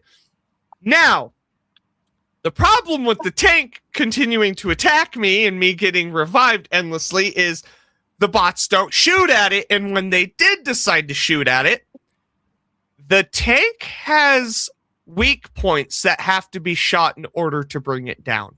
Like Back 4 fucking Blood. There's nothing wrong with that. There's nothing wrong with it at all. Like I was talking to Rob about earlier, I was like, bro, us four, we can be like, yo, let's fucking mow them down. Someone needs to flank them. Get the fucking ones on the back. This, that, and the other thing. The problem with that is there's no fucking visual cues other than texture model. And this bothers me. it doesn't highlight the spots that you have to shoot at. So if you're getting swarmed with a bunch of fucking zombies, you don't know where to shoot that motherfucker because you're swarmed with zombies. Just a little accessibility thing just to highlight a couple of things. Just like the other NPCs that you're playing with, or the CPU, or the bots, or your teammates. In Left 4 Dead, your teammates were highlighted unless you played on realism. Not only are you not highlighted in this on normal difficulty, now could be there, I didn't fuck with the accessibility. Not only are you not highlighted, you take tremendous fucking friendly fire damage to the point where I killed my entire squad using one of my abilities. At that point, I was playing the character that could cast explosive fireballs. I killed my entire team without realizing it because I didn't see them. And it does a lot of damage. There is a serious issue as far as that goes. So when we play together, if they don't patch it by then, we really do have to watch our shit. But it's hard because, again, sword mechanic, swarmed with zombies, you can't see people other than names above characters, but even that gets fucking muddled. It gets really fucking messy really fucking fast. Easily addressable. I'm not asking for the game to get easier. I think the difficulty on normal perfectly fine, and I think we will breeze through this shit in a good way. I just think little stuff like that would help players out that maybe, like me, get completely fucking overwhelmed really fucking fast. Real quick, I eased into it an hour in.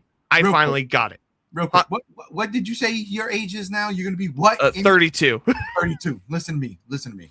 When I was 32, you know what I was doing when I was 32, you motherfucker? Playing Left 4 Dead. I was playing Left 4 Dead on Expert, okay? On Expert. Hey, that's fair. And that's I was fair. mowing these motherfuckers down because I had a team of assassins. And that's fair. And I'm just saying here, you're over here making excuses. It's not an excuse. I hear excuses. Nothing I hear. He did why there's not excuses. And I'm going to get into that. Excuse. We was mowing people. We was mowing these zombies down. And you know what Left 4 Dead did not have, JR? Hit boxes for the tank. They didn't. No, you could just light the fucker up. So that you should be able to do the same thing there. And if that's where I'm like, what the fuck would he like? This just seems like, again, the legit spiritual successor. I'm not denying that. Listen, these are just the gripes that I had, and I'm going to get into that now. This is because also interactive though, because they do make things a tad bit difficult. Now, you bring up the whole, we just dealt with it and killed all the fucking zombies. You know, hey, we'll just switch to melee. Melee is tied to stamina in this game, and one swing of your machete does not bring down common infected. Neither does it. That doesn't even happen in. No, it does in Left 4 Dead. You could fucking. No, not Left 4 Dead. It doesn't happen in World War Z. Yeah, and that's fair. It feels like it's built off of. That's fair, and it seems to be hearkening a lot towards that. And again, I didn't, as far as I go, I didn't play a lot of World War Z, but I know the mechanics because I played enough of it, and that's fine. But there gets to a point in this game where you can't run away when you're getting swarmed because you're out of stamina.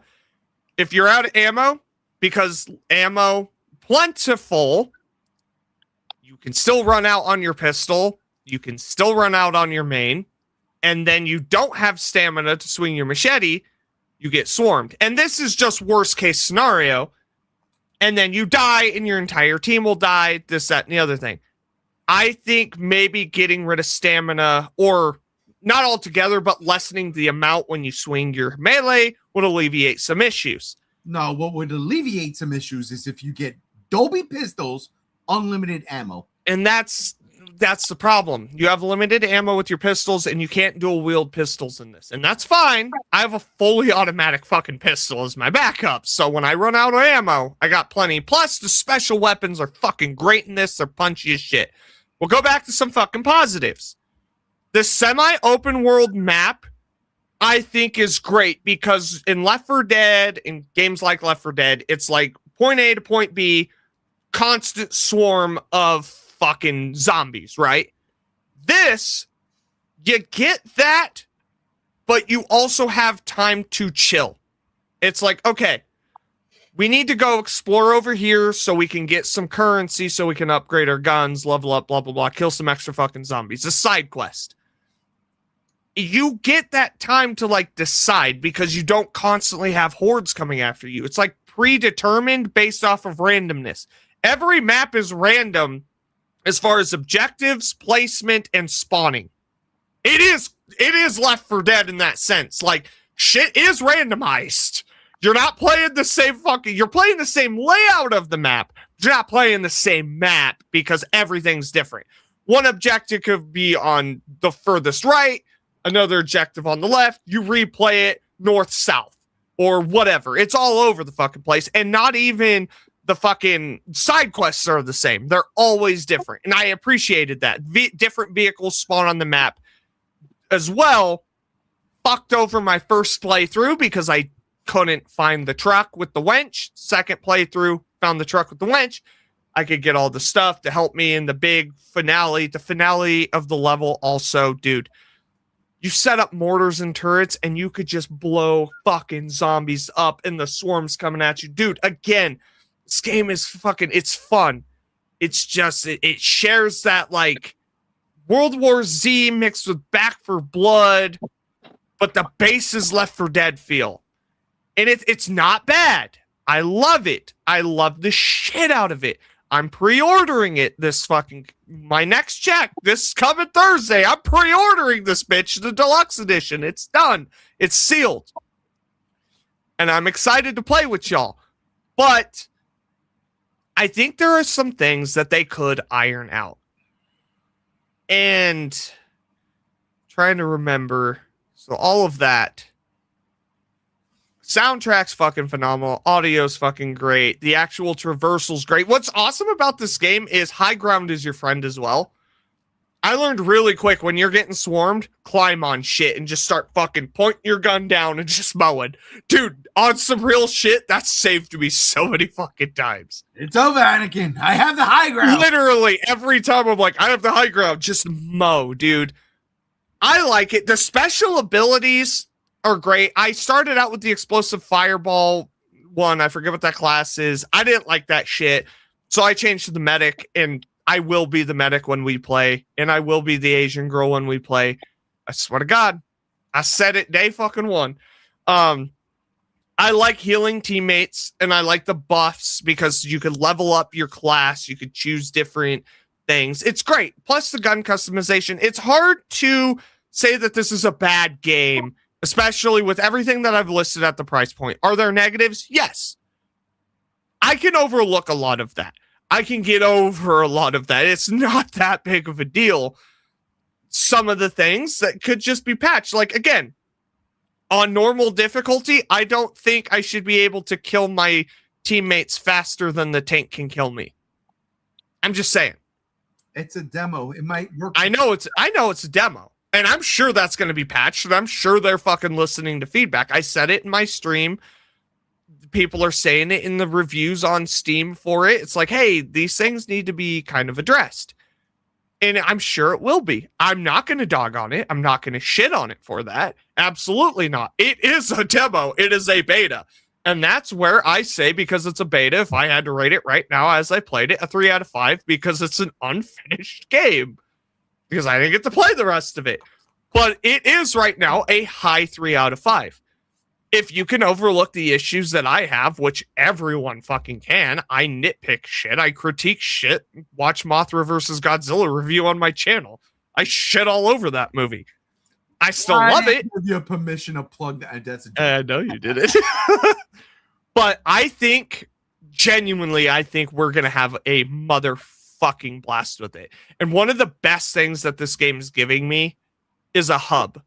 Just like Aliens Fireteam Elite. There is a hub where we can level up, customize our guns, and just fucking bullshit. It's like, all right, let's get to the next mission. We can take our time on the maps. We can explore. We're not we don't have to rush. And I appreciate that. You know, this is really sounding to me like you just can't play these types of games by yourself. Oh, no, I always bitch when I play Left 4 Dead by myself.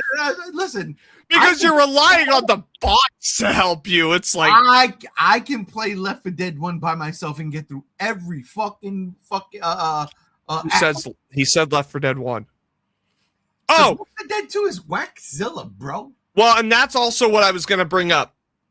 You thought Left 4 Dead 2 had a lot of zombies. You thought World War Z had a lot of zombies.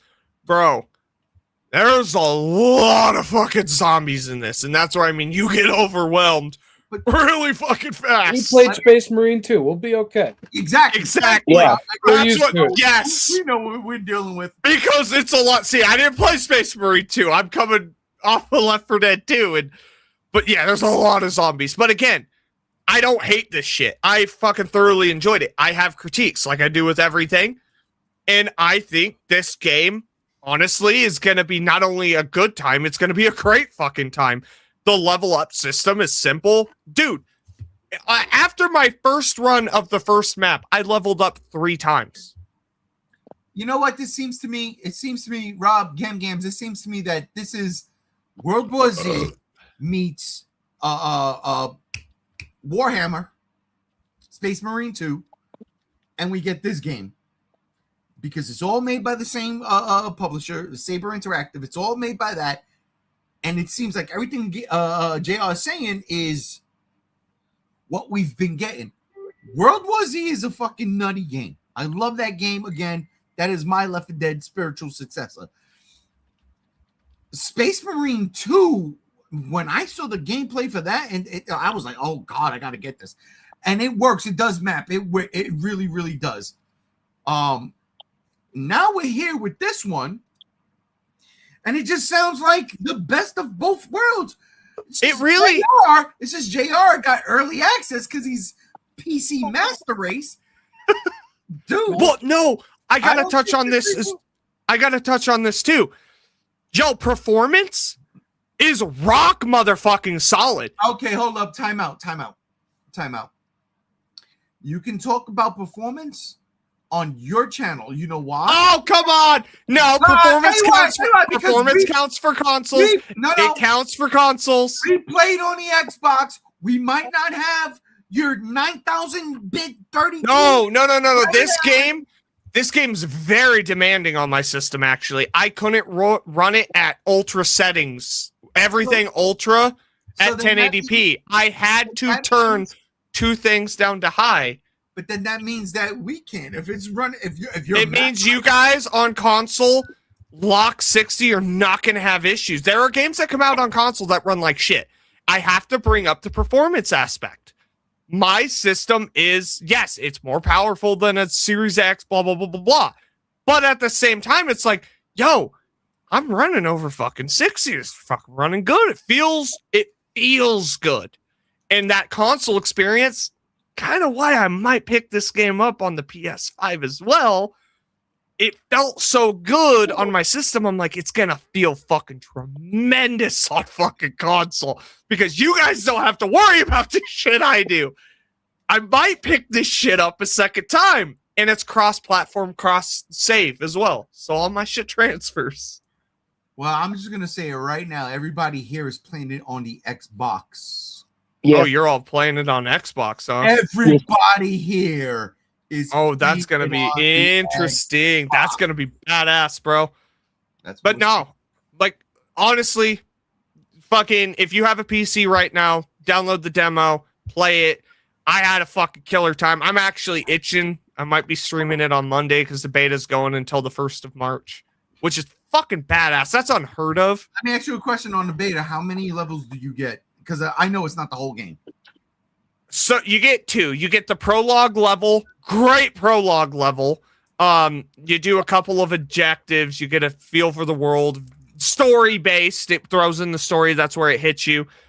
That second level, my second run took me in about over an hour to do on my own, trying to find everything, and I still missed a couple of side quests. So That So doesn't sound like Left 4 Dead at all. no, that's what I mean. It's like if Left 4 Dead went semi-open world, had a baby with Back for Blood, it would be this. And it's not a bad thing. It gets rid of the bloat from Back for Blood. Cards! The card And streamlines it, makes it fucking fun.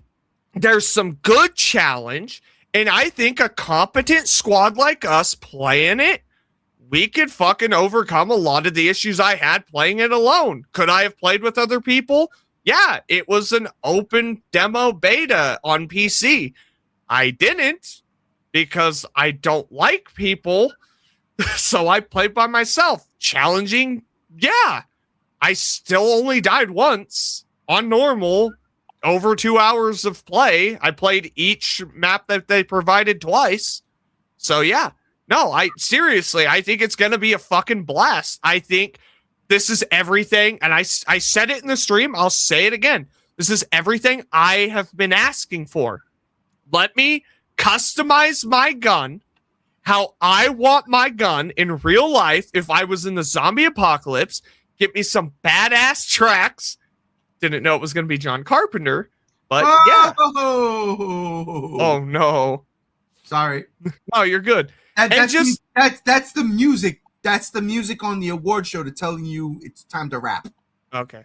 But yeah, no, I had a fucking blast. I can't wait to play with you guys. 3 out of 5 as the beta goes. It's definitely going to be a 5 out of 5, depending on what they offer as far as the maps. That's a huge part of this.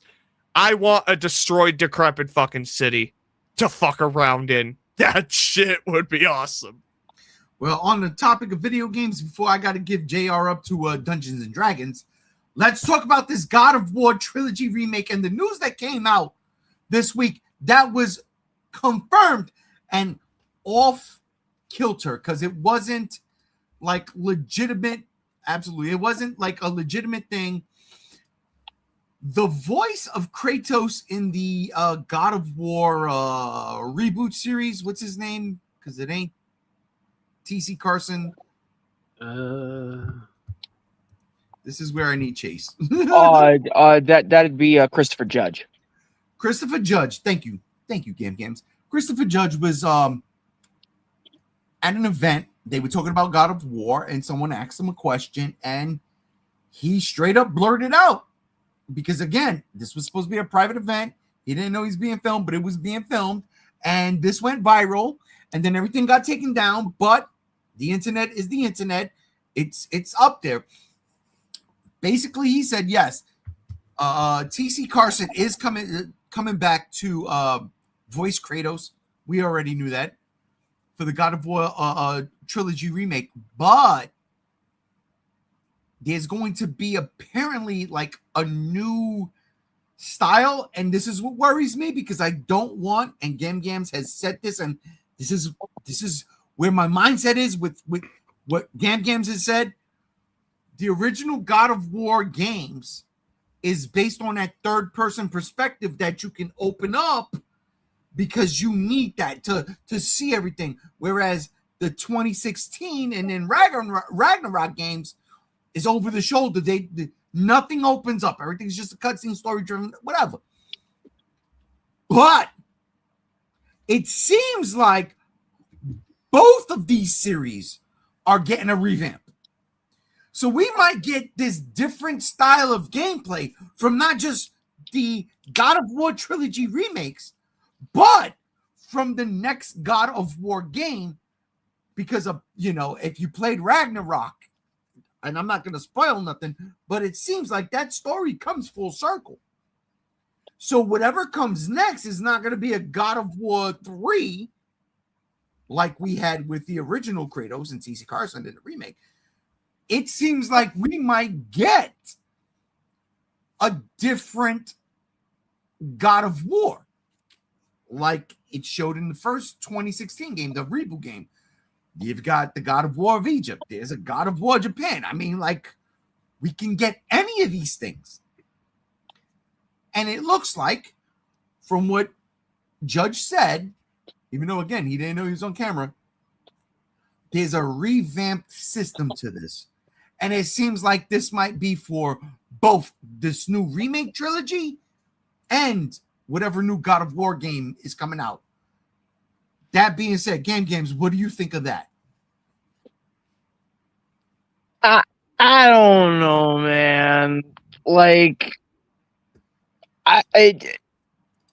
on one hand, yeah, some people say that, oh, why wouldn't you even remake it from the ground up if it's going to play the same? But at the same time, we've had remakes that do exactly that, like the Crash Bandicoot trilogy remake, or the Spyro trilogy remake, or the Destroy All Humans remakes.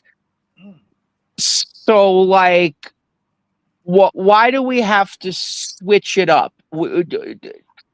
Are they even going to be the same games anymore with the same feelings at that point, right? And I worry about that, because if it's fundamentally different, then I might not even bother, if I'm being honest. As just someone who craves the old school God of War gameplay at this point. What if, to a certain extent, they did what Halo Combat Evolved Anniversary did, where it's just the click of a button and you're playing the original? I'd be okay with that. I'd be okay with that. But it's the same visuals, same everything. Old visuals, old everything. But when you click the button again, you go back to the remake style. You're cool with that?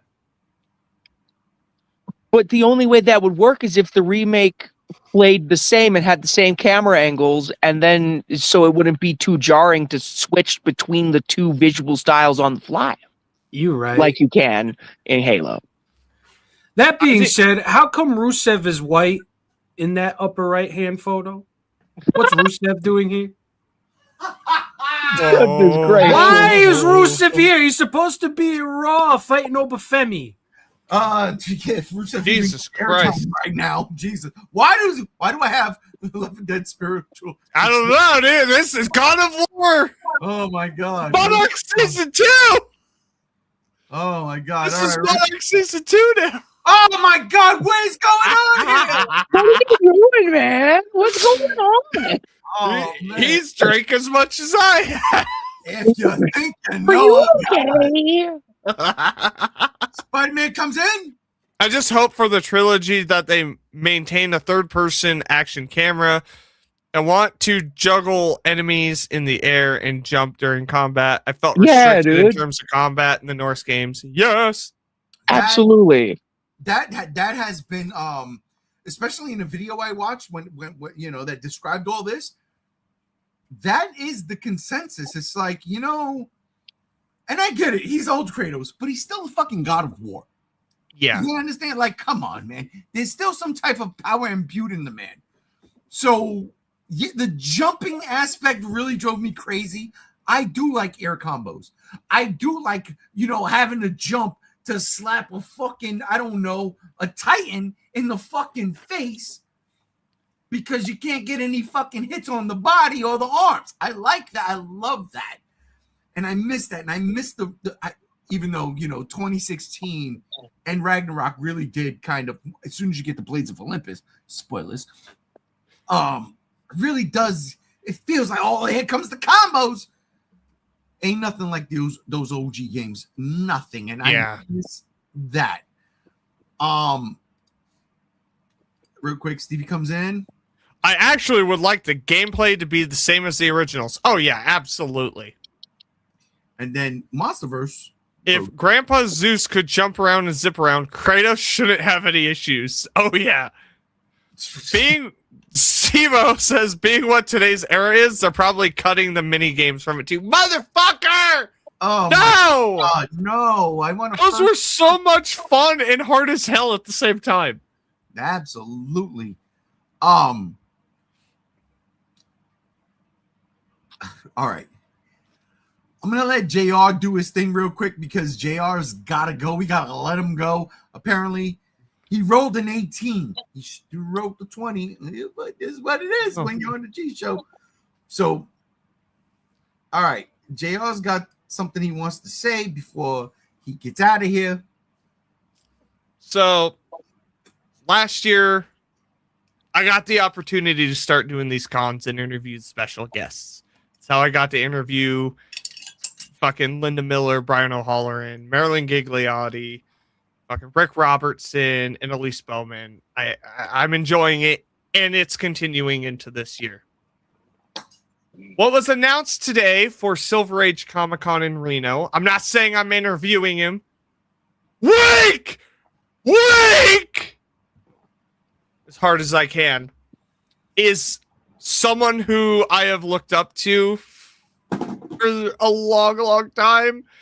And the G shows where I will start announcing all of my panels for the upcoming cons. So if you just so happen to be in Reno, Nevada and want to see Joel from Mystery Science Theater 3000 and me maybe possibly interviewing him, wink, wink, you know where to go.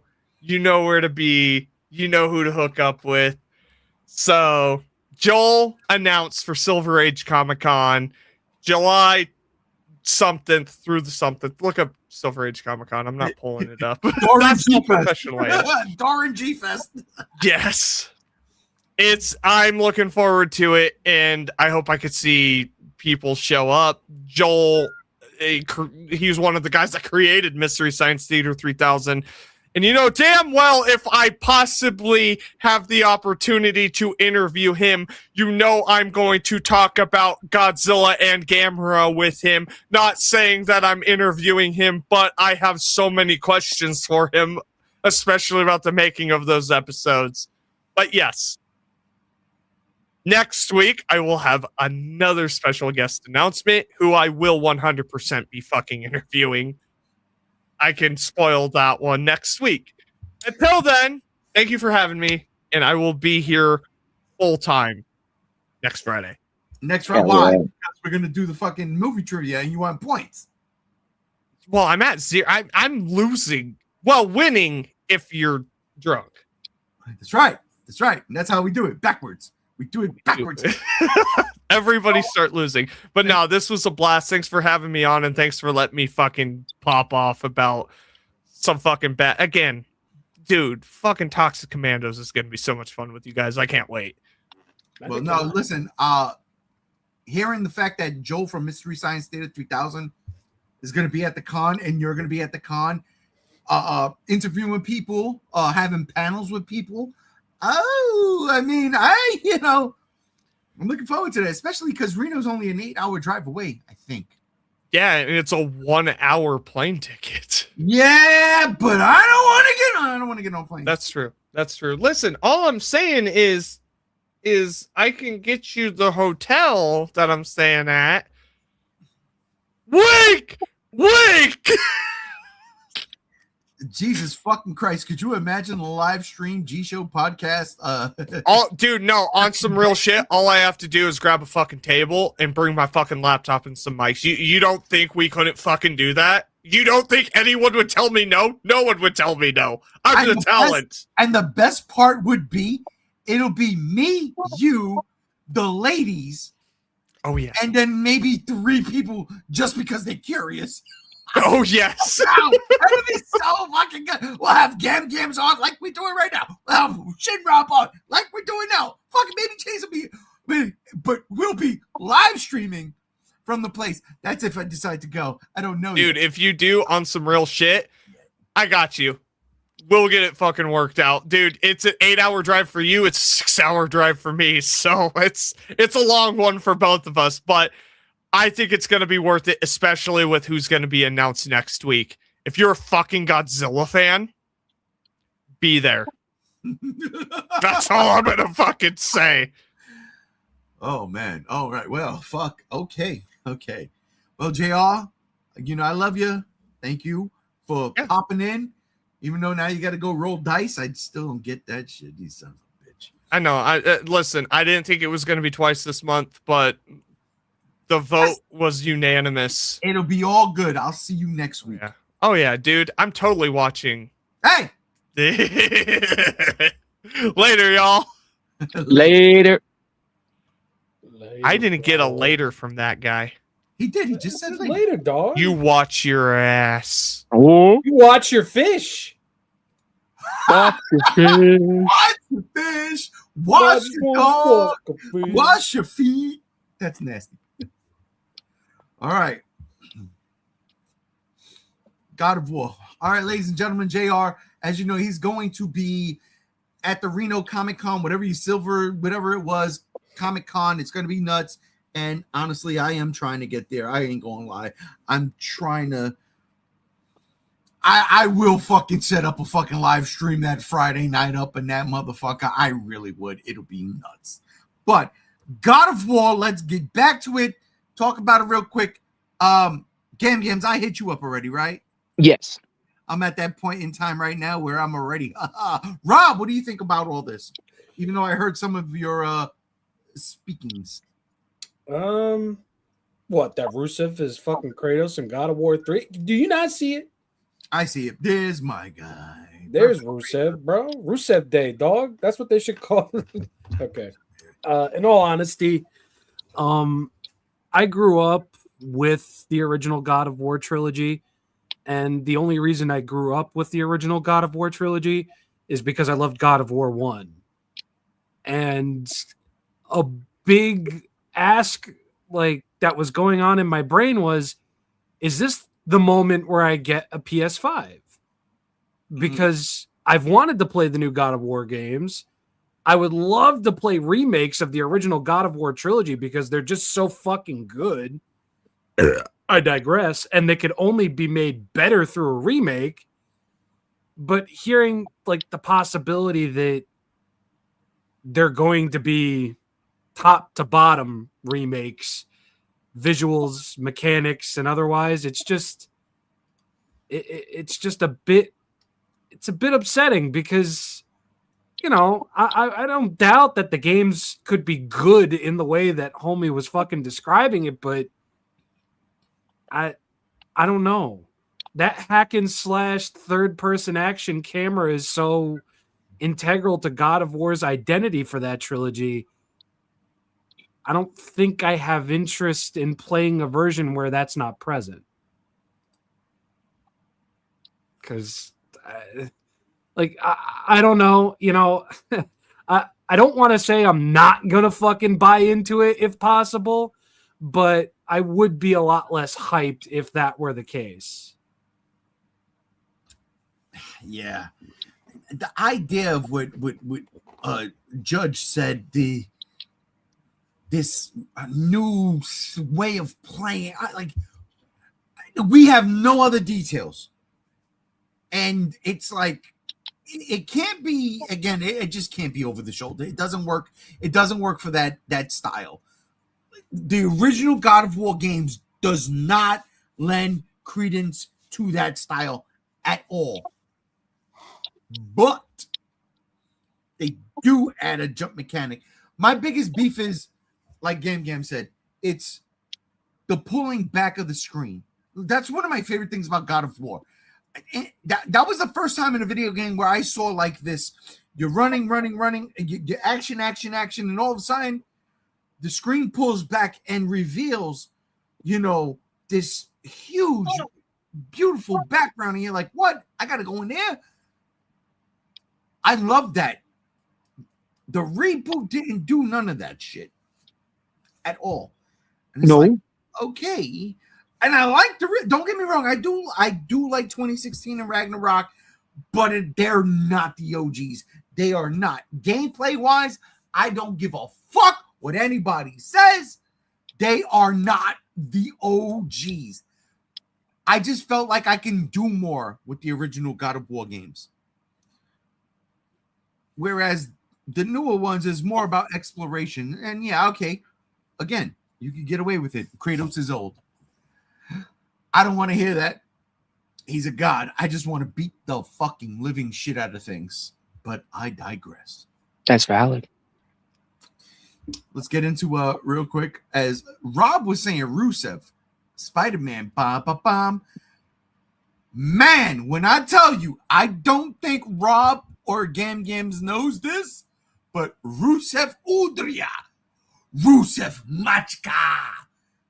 That's old school Rusev right there. That's Rusev from back in the fucking day when he first came out. And good God Almighty, that was better than Spider-Man. If you watch AEW, that was better than Game Over. Oh God, I hated that. Fucking hated that. Stevie comes in. I hope they increase the brutalities in these remakes. Ooh. I mean, I don't know. The brutality in the original 3 is there. They stand up against the test of time. Listen, I'm one of those suckers that plays the God of War trilogy every 2 years. And now that I think about it, I'm about due. I'm about due. See that game Spider-Man watches both. Game Spider-Man. One day we're gonna get you into a watch party. It might be a pay-per-view. Get it? Yeah, we gonna watch AEW.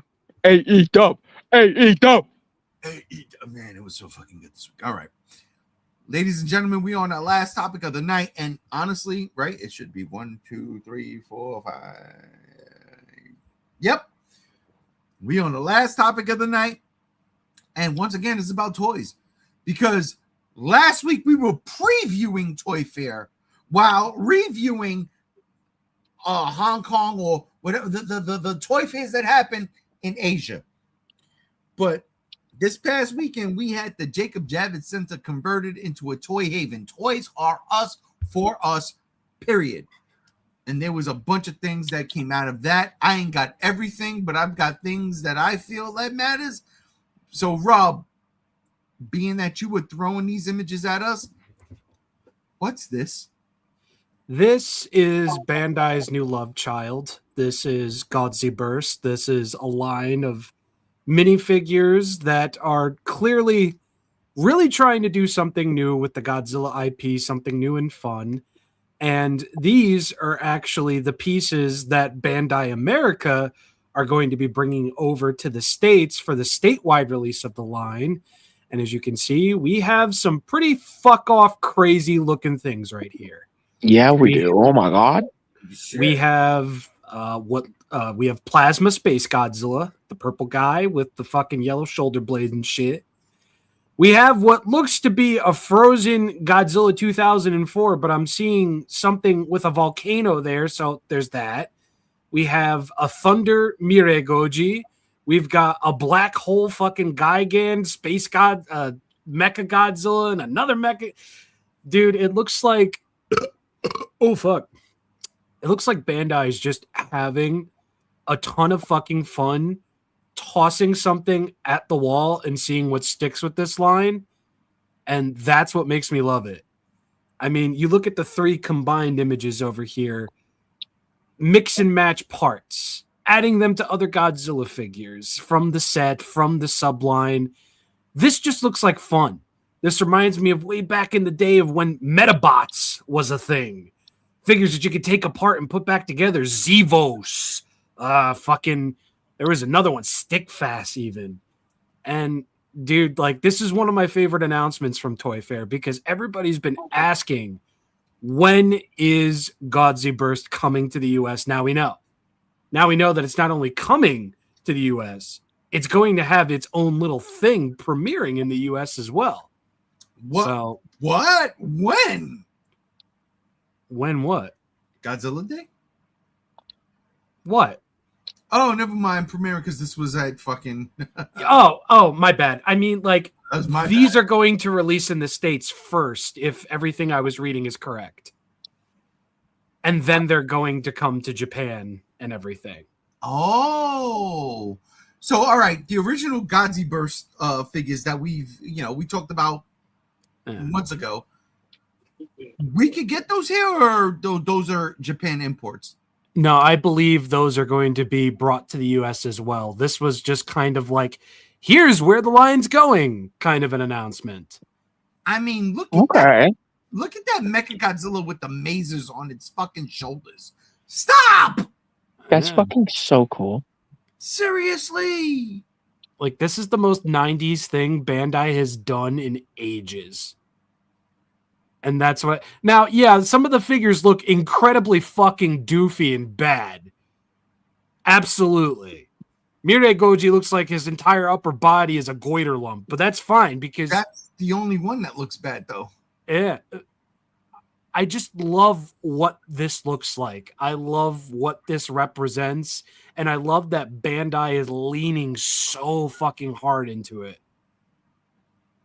It's like, yeah, these things aren't going to look like your Hayas, your SHMAs, your Movie Monster series figures. These things are in a league all their own. They're reaction figure sized. Oh, God, even better. You know what this reminds me of? This is the Godzilla multiverse in toy form. This is the toyetic fucking universe right here because these things just look start to finish. Let's make a fun toy and give it some cool colors. And that's what I've been fucking missing.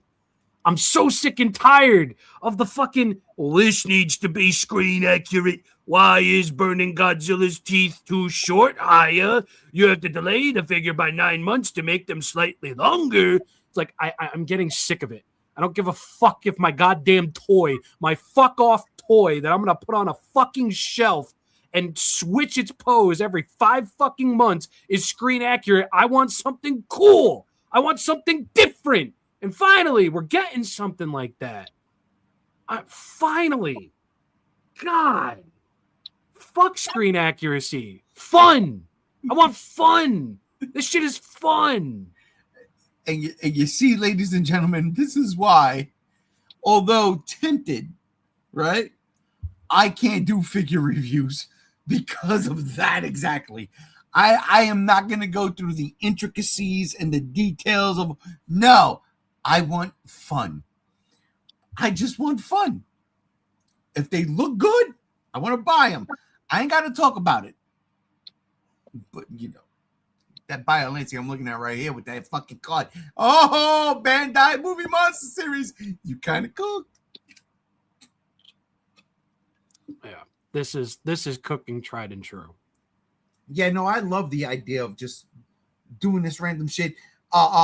Combining the different fucking flavors to make something nuts. Yeah, I love that. I love that idea. I love that they're having the forethought to give these figures exclusive pieces that can then be stacked onto other figures to make them look even cooler. It's simple, it's toyetic, it's kid, but it's cool. It's fun. Yeah. And you know what's really crazy now I think about it? As a kid, if I was a kid, right?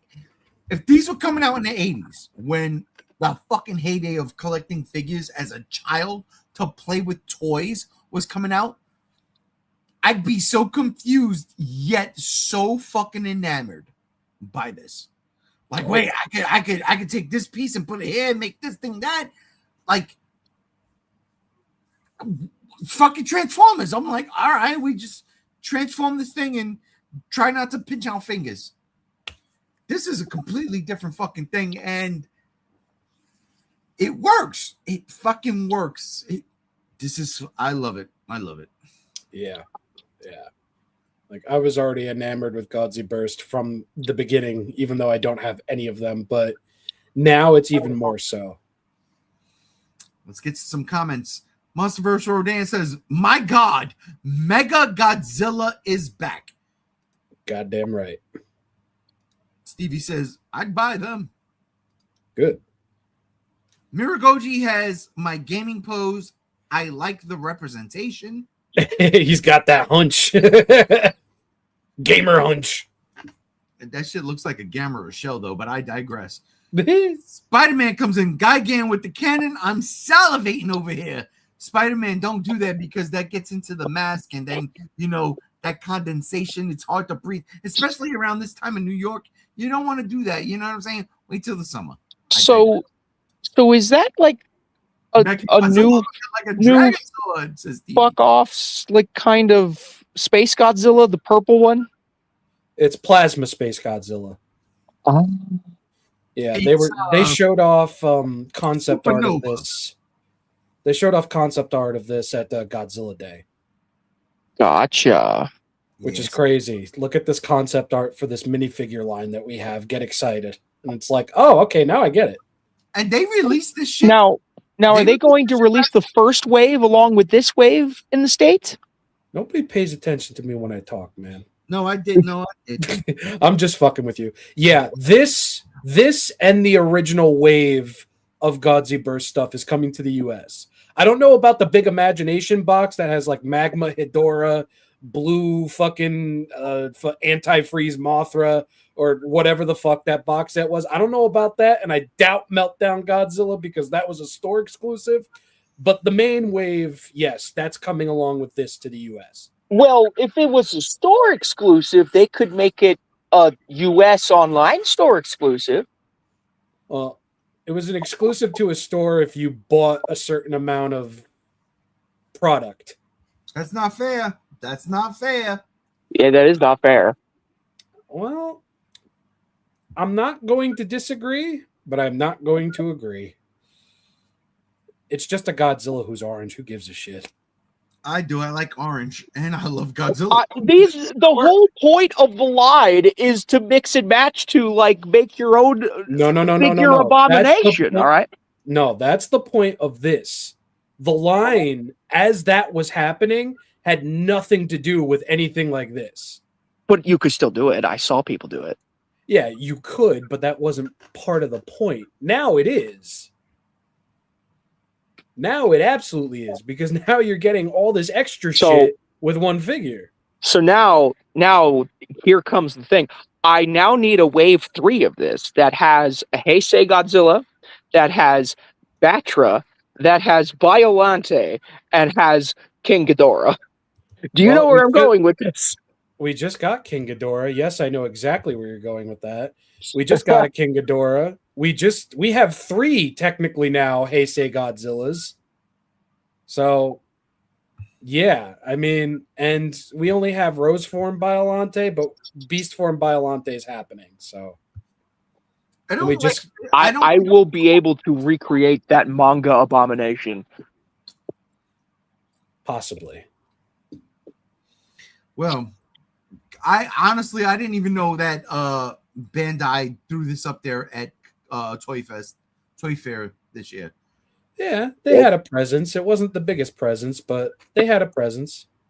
Well, that shit is dope. But I'm gonna get to some of the stuff that I was like, uh-oh. A lot of it. All right, here we go. Honestly, ladies and gentlemen, this shit is all crossover shit. I'm just going to tell you right now.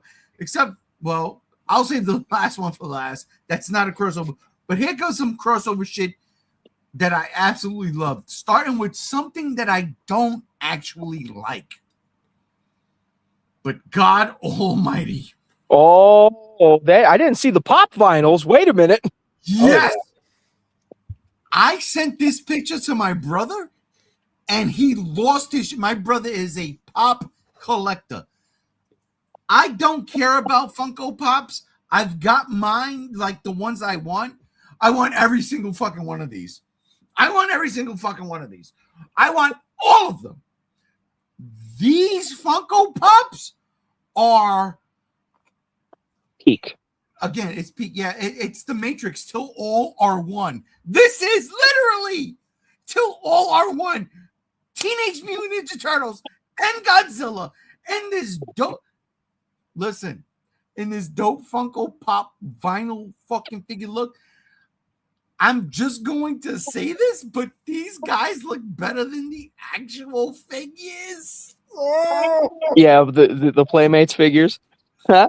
Man, I love these things. Oh, I wonder if Mattel's gonna do a line for this crossover. Ooh, they would need the rights to Godzilla. I was about to say, yeah, they don't have the rights to Godzilla. That's true. Playmates kind of holds the reins on that, but it can happen still, because Playmates is only doing MonsterVerse.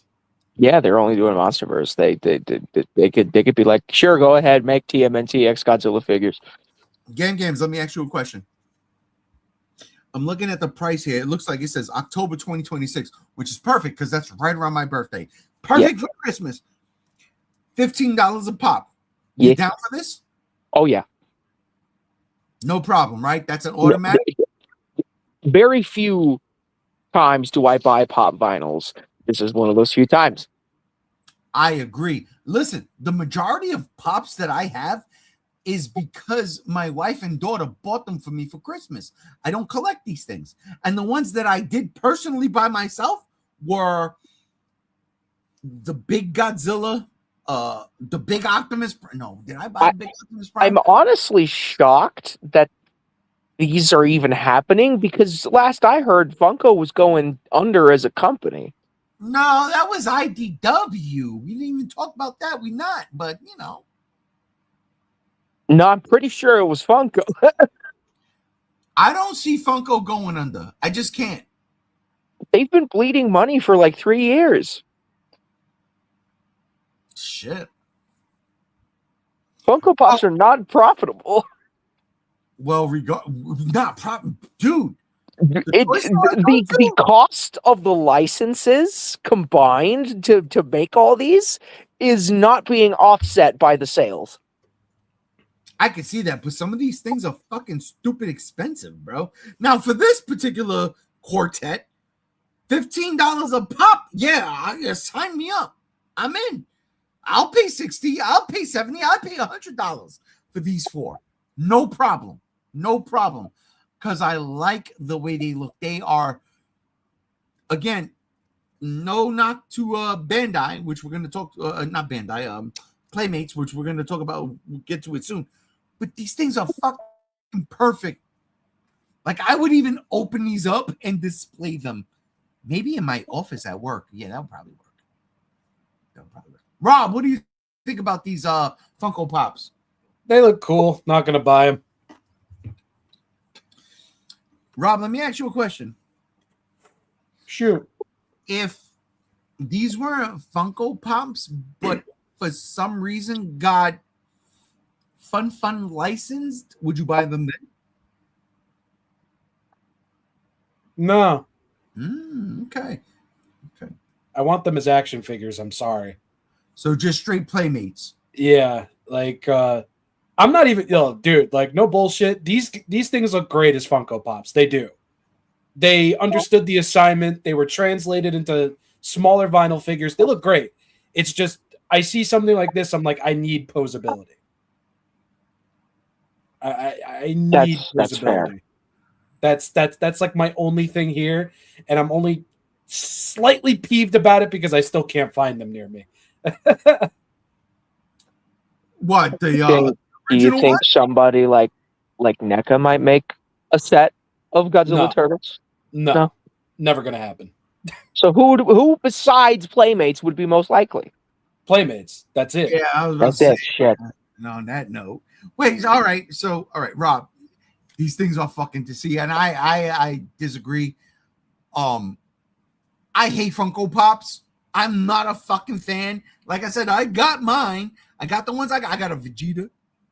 I got several that my wife bought me at the early stages. I'm like, babe, I love you, but why the fuck did you buy me the Silence from Doctor Who Funko Pop? What?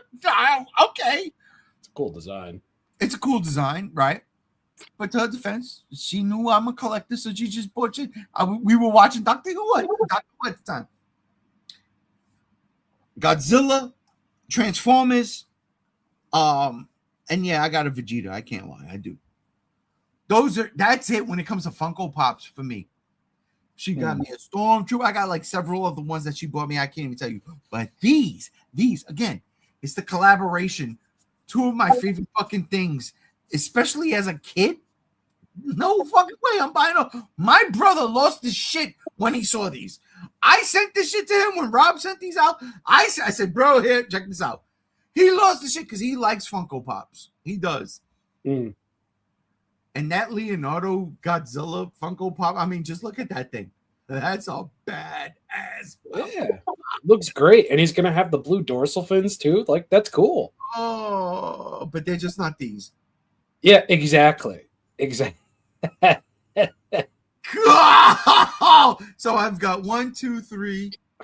I've got 3 of them. I need I all got- 6. I bought the Mikey Ghidorah at Target several months ago. And for Christmas, I got Leozilla and Raphaedan. Raphaedan. I don't know how to say it, but I got them. But good God Almighty,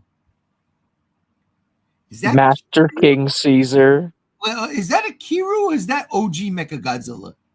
I think that's OG because he's got the red on the side of his head. Yeah, I just saw that. Yeah. Ours. Oh Yeah, I think it only slightly looks like Kiryu because of the Shredder helmet design on top. Yeah. yeah. I need that Mecha Shredder. I need it.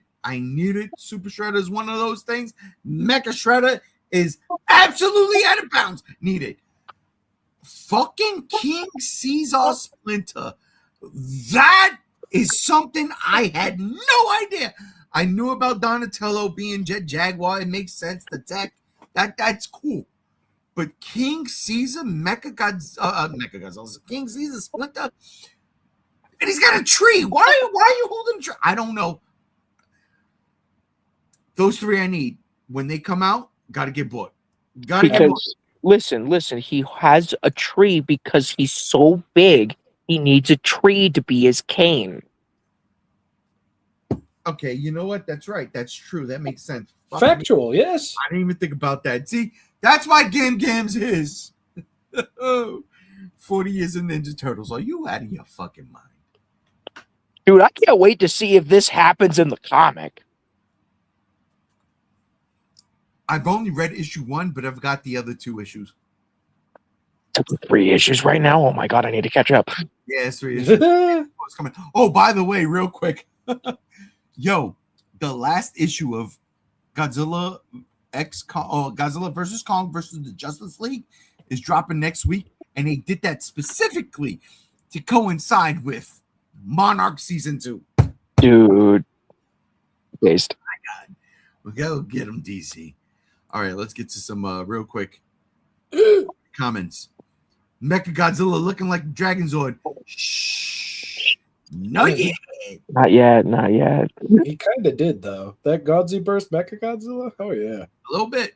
Spider-Man says, listen, I know it's a Godzilla crossover, but I briefly thought Leonardo was camera at first glance. Wait, Listen, what do you get when you cross Godzilla with a turtle? You get Gamera. I fucking hell. Leonardo is just Gamera. Okay.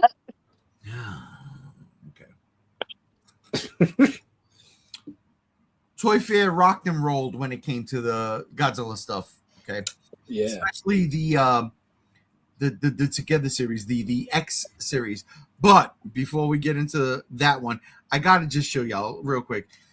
My favorite thing out of Toy Fair, ladies and gentlemen, is a sinking ship. It's a sinking ship. Okay? Uncle Todd. Oh, God. It's Batman, Zatanna, Mad Hatter, and a fucking new version of the Joker. And you collect them all to get the Clock King. You can build a Clock King. Oh, shit, Uncle Todd. Why? All I wanted was a jacket Joker. That was it. That was all I asked for. You said it was coming. You didn't show it at Toy Fair. You broke my heart. You showed a new fucking Heath Ledger Joker movie series, and that's cool. But I already got one of those. I don't need another one. You could have Joaquin Phoenix me. Not Joaquin Phoenix. I'm lying. I got one of those. It's right here. Right here. With a Robert De Niro. You could have Jared Leto'd me as much as Rob hates him. But come on. You could have Jared Leto'd me a Joker. You could have. But I ain't mad at this at all. I love that Batman, Zatanna, and the Mad Hatter. I've got all the other villains and a Joker now I can properly display. because I took my other Joker and I put him with the movie Jokers because he fits more in line with the Mask of the Phantasm because he got the top hat and it just makes more sense. I digress. Y'all know I'm a fucking fetish for Uncle Todd's DC shit. And this is it. This is the final year. And Rob, you said something the other day that seriously, I didn't even see it until I got to work. And then my fucking job's internet wouldn't let me fucking respond. But yes, you said Uncle Todd is going all out right now in his final year. Good God Almighty. I didn't even put the figure up, but their Super Friends line, they got Black Manta. Oh, it's an automatic buy. Because that's why I fell in love with that design in the first place. It wasn't the comics. It was because I saw it in a cartoon when I was like fucking 3. I said, oh, I like that guy. And they're doing it. Oh, fuck me. That's fire shit. But yeah, that's it. All right, where are we going next? All right, let's go back to some more Godzilla X. Oh. Power Rangers. Go Power Rangers. Games, you are a Power Rangers fanatic. Everybody knows I am not a Power Rangers fanatic, but I do love Godzilla, and I do appreciate a good crossover. And good God Almighty, Rob, is this a good crossover? Because I think so. I think so too. I mean, I saw a couple people a little bit upset that these things aren't going to be as articulated as they liked, but the fact that these are Power Rangers themed after Godzilla Kaiju and Godzilla himself, it's like I'm finding it pretty hard to be upset about anything that I'm seeing here because they look great. They look fucking fan-damn-tastic. Games, your take as a Power Rangers fan and a Godzilla fan. Listen, the fact that the Godzilla Ranger has the Sword of Darkness fills me with such joy, and the other Rangers that's not Rodan, by the way. I'm pretty sure that's Destroyer. That's Rodan, bro. Nah, that's 100% Rodan. Yeah, he doesn't have a singular horn at the center of its head. Yeah, what are you talking about? That's Rodan. He's got a pterodactyl face. Yeah. I don't know. But regardless, what do you mean you don't know? He's He's got fingers on his wings. Yeah, you can't rewrite history, Camps. Why would the Red Ranger be Destroyer? Because Destroyer is red. So is Rodan. But Rodan isn't as cool as Destroyer. Destroyer is evil. Destroyer has a giant fuck off katana for a fucking forehead. This guy does not. That's it. It's done. Listen, Rodan is Starscream, so. Oh, blasphemous! No, I'm just fucking with you. But about to question your fandom. Listen, the Blade Blasters look pretty sufficient. I love that they're actually color coded, unlike the actual Power Rangers versions where they're all red. Fucking the Power Sword looks cool. The entirety of the Mothra Ranger, that is day one. I'm looking for that before I'm even looking for Green Ranger Godzilla. All right, that is peak. Literally all of these, I love them in the comic, and I love the fact that they're being represented in figure form. Playmates has been on a roll with the Godzilla crossovers, and I'm absolutely here for it. And not only am I here for these, I'm also here for something else that they also showed off that you're not showing. Not yet. I got it. No, you got it. I know. I want to talk about real quick because I had no idea. I was confused with the Yellow Ranger and the Black Ranger. Everybody else I got. I got Godzilla's green. Rodan is red, Gams. Obviously King Ghidorah is pink. But I didn't get the fucking Yellow Ranger is Baragon, and the Black Ranger, I'm pretty sure, is King Caesar. Yes, and I like that. I really do. And the joke, the Pink Range. Listen, I'm just say it honestly. I really like the Pink Ranger. Like out of all of them, the Pink Ranger looks arguably the best. it's the best, and I love the Red Rodan. I do, because you know how I feel about Rodan.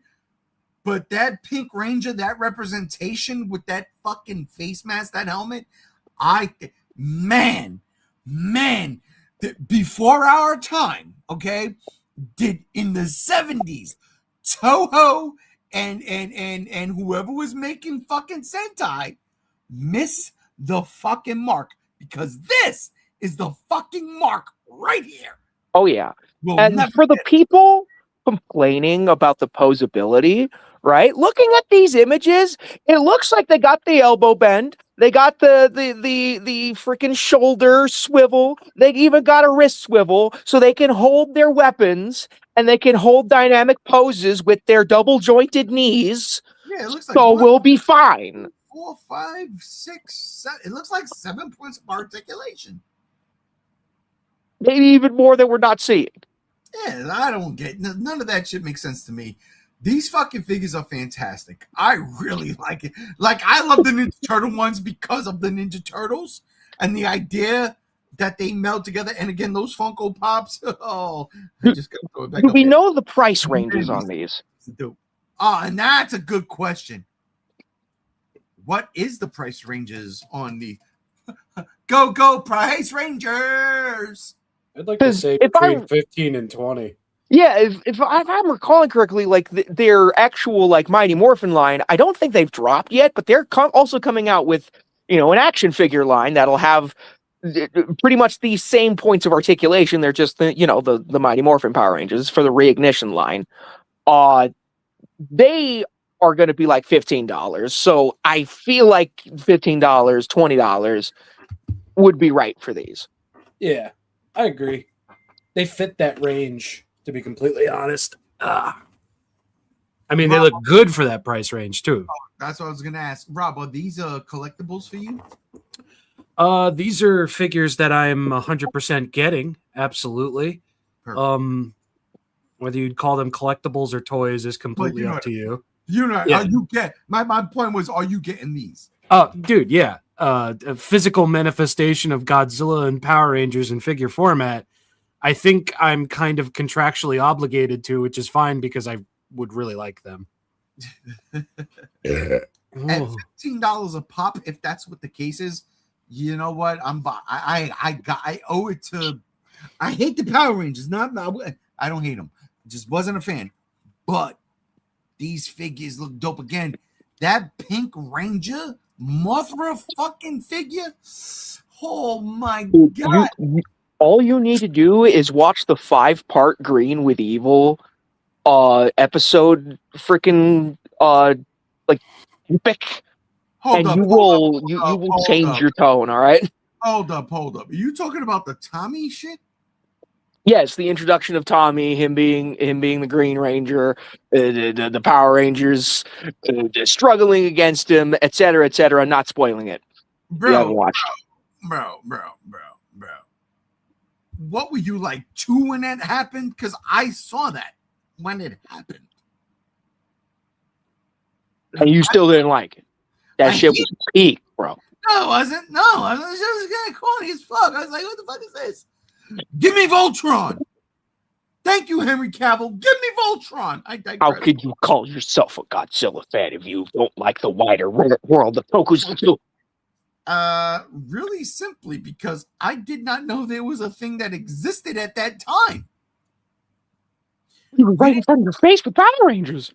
Dudes in suits. Again, I'm old. You're young. Well, you know what I mean. And relatively speaking, when I was growing up, we didn't see Sentai. There was no Sentai. We had none of it. We had Ultraman. And Ultraman, I didn't even pay attention to because you had to find it on cable. I didn't have cable yet. So all I had was Saturday movies on WPIX, randomly WWOR Channel 9, and every now and then, Fox, Godzilla. That's all I had. And I scoured that motherfucking TV guide to make sure I saw it. Oh, yeah, it's coming on today. I'm watching it. And it was always the weekends.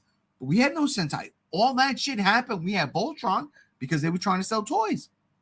Voltron was trying to sell toys. Mind you, Sentai has been around before that. Yeah, they've been around since the 70s. They just wasn't serializing it like they did for Ultraman at one point in time. It came later. Yes, it did. It came after you saw Ninja Turtles take the world by storm, and then they said, okay, that's dying down. What do we need? Oh, Japan has been doing this shit since the 60s. Let's fucking do something. And what was that, 92? Power Rangers came out? Right? I think so. I think it was 92, 92. 93. 92, 93, and they used a fucking 1985 show? I mean, genius. I give them all the credit in the world. But at that point in time, for me, that ship had sailed. They would have fucking put that shit up in the 80s. Oh, bro, believe you me when I tell you, I would have been writing Power Ranger comic books. That's how enamored I would have been. But it didn't happen. The crossovers, on the other hand, makes me fucking sick, but in a good way. As does this. Oh my God. Dun, dun, dun, dun, dun, dun, dun. Oh, don't get me started. Dragon Zord, Godzilla. Oh my goodness. And this is absolutely a prototype. This is not a finished product, right? Rob, this ain't a finished product, right? No, this is a prototype. Good God Almighty! Could you imagine what the paint scheme is going to look like? It's probably going to be similar to this. The dragon Zord stuff looks all finished. That's still a prototype too. You could tell by the way that the paint looks. Yeah. All right, so I'm not looking at it like that. I'm looking at like the detail in the orange, the green, the orange. Oh yeah, it's fully decided what it's going to look like and likely the colorways it's going to attain, but that right there is not a finished product. Oh God. Okay. Just decided. Gotcha. Because Godzilla does not look finished at all. He's looking a little fucking he looks like a Playmates. Green. He looks like a Playmates Godzilla. He looks like he's been sick for a couple of weeks. Yeah, like a Playmates Godzilla. The eyes kind of blend into the skin. But Hey, do you own the Playmates Godzilla 2004? No, I do not. Honestly, I do. So do I. Yeah, and yeah, that definitely does look like a retooling of their 2004 head, which I wouldn't doubt. Everything else is pretty fucking new, but I wouldn't doubt that for a second. Yeah, I would not doubt that there was some retooling from one of their older classic Godzilla molds for what looks to be the 12-inch scale this figure is going to have, which good for me because I have a Megazord that could probably fit that Dragon Zord head real nicely. Because I'm pretty sure that's going to be removable.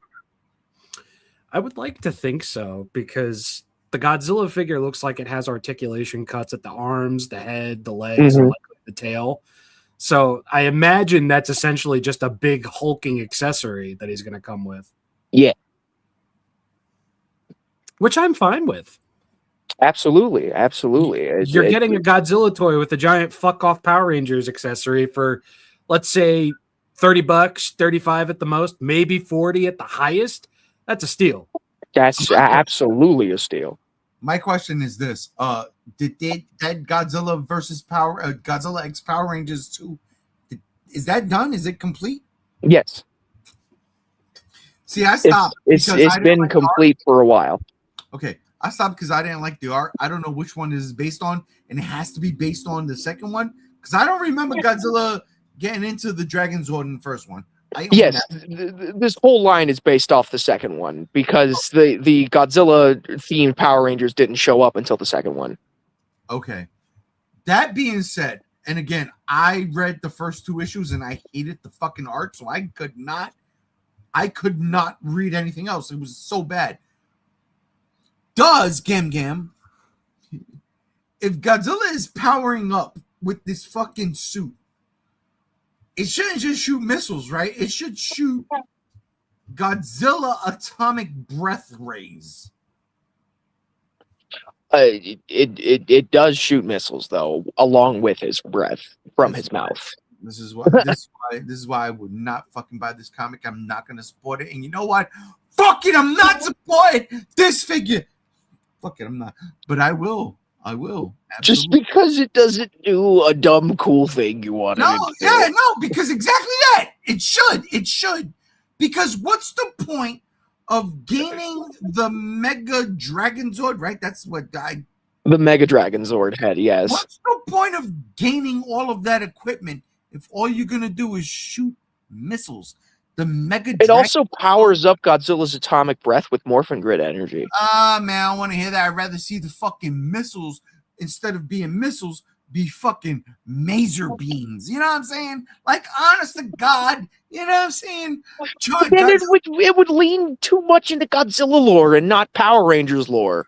You're erasing Power Rangers lore here. So what? I just said I hate the Power Rangers. Then this line isn't for you anyway. I'm so biased. I'm so Go away, old man. Yeah, exactly, boomer. Whoa. That's a slur. Yeah. That's a slur. That's a slur. We don't do that over here. We don't do that. First off, that's my parents. They're boomers. I'm a X. Get it right, motherfucker. Well, you sure are talking like a boomer right now. You dissing my Power Rangers, motherfucker. Listen, man. When we talk boomer shooter and boomer juice, which is the white can of Monster Energy. That's it. Oh God, and wow. Yeah, I don't even know about none of that, but you don't want to, because it's made with a very unlethal dosage of cyanide and sewer scum. So, yeah, stay away from it at all costs. More now than you ever had. Oh, that's how these came. Let me stop. No, this came to be because Playmates hit me up, be like, "Hey, yo, Rob, what you want us to do?" I'd be like, "Hey, yo, you got turtles, right?" It's true. You got Godzilla, right? Come on now. That's how it happened. I was there. I was there. Wait, you just got Power Rangers, right? You still have Godzilla, right? It's seriously one of the fucking best crossovers ever. All right, real quick. Excuse me. Get some comments before we leave. Model build update, Steve-O says. Optimus Prime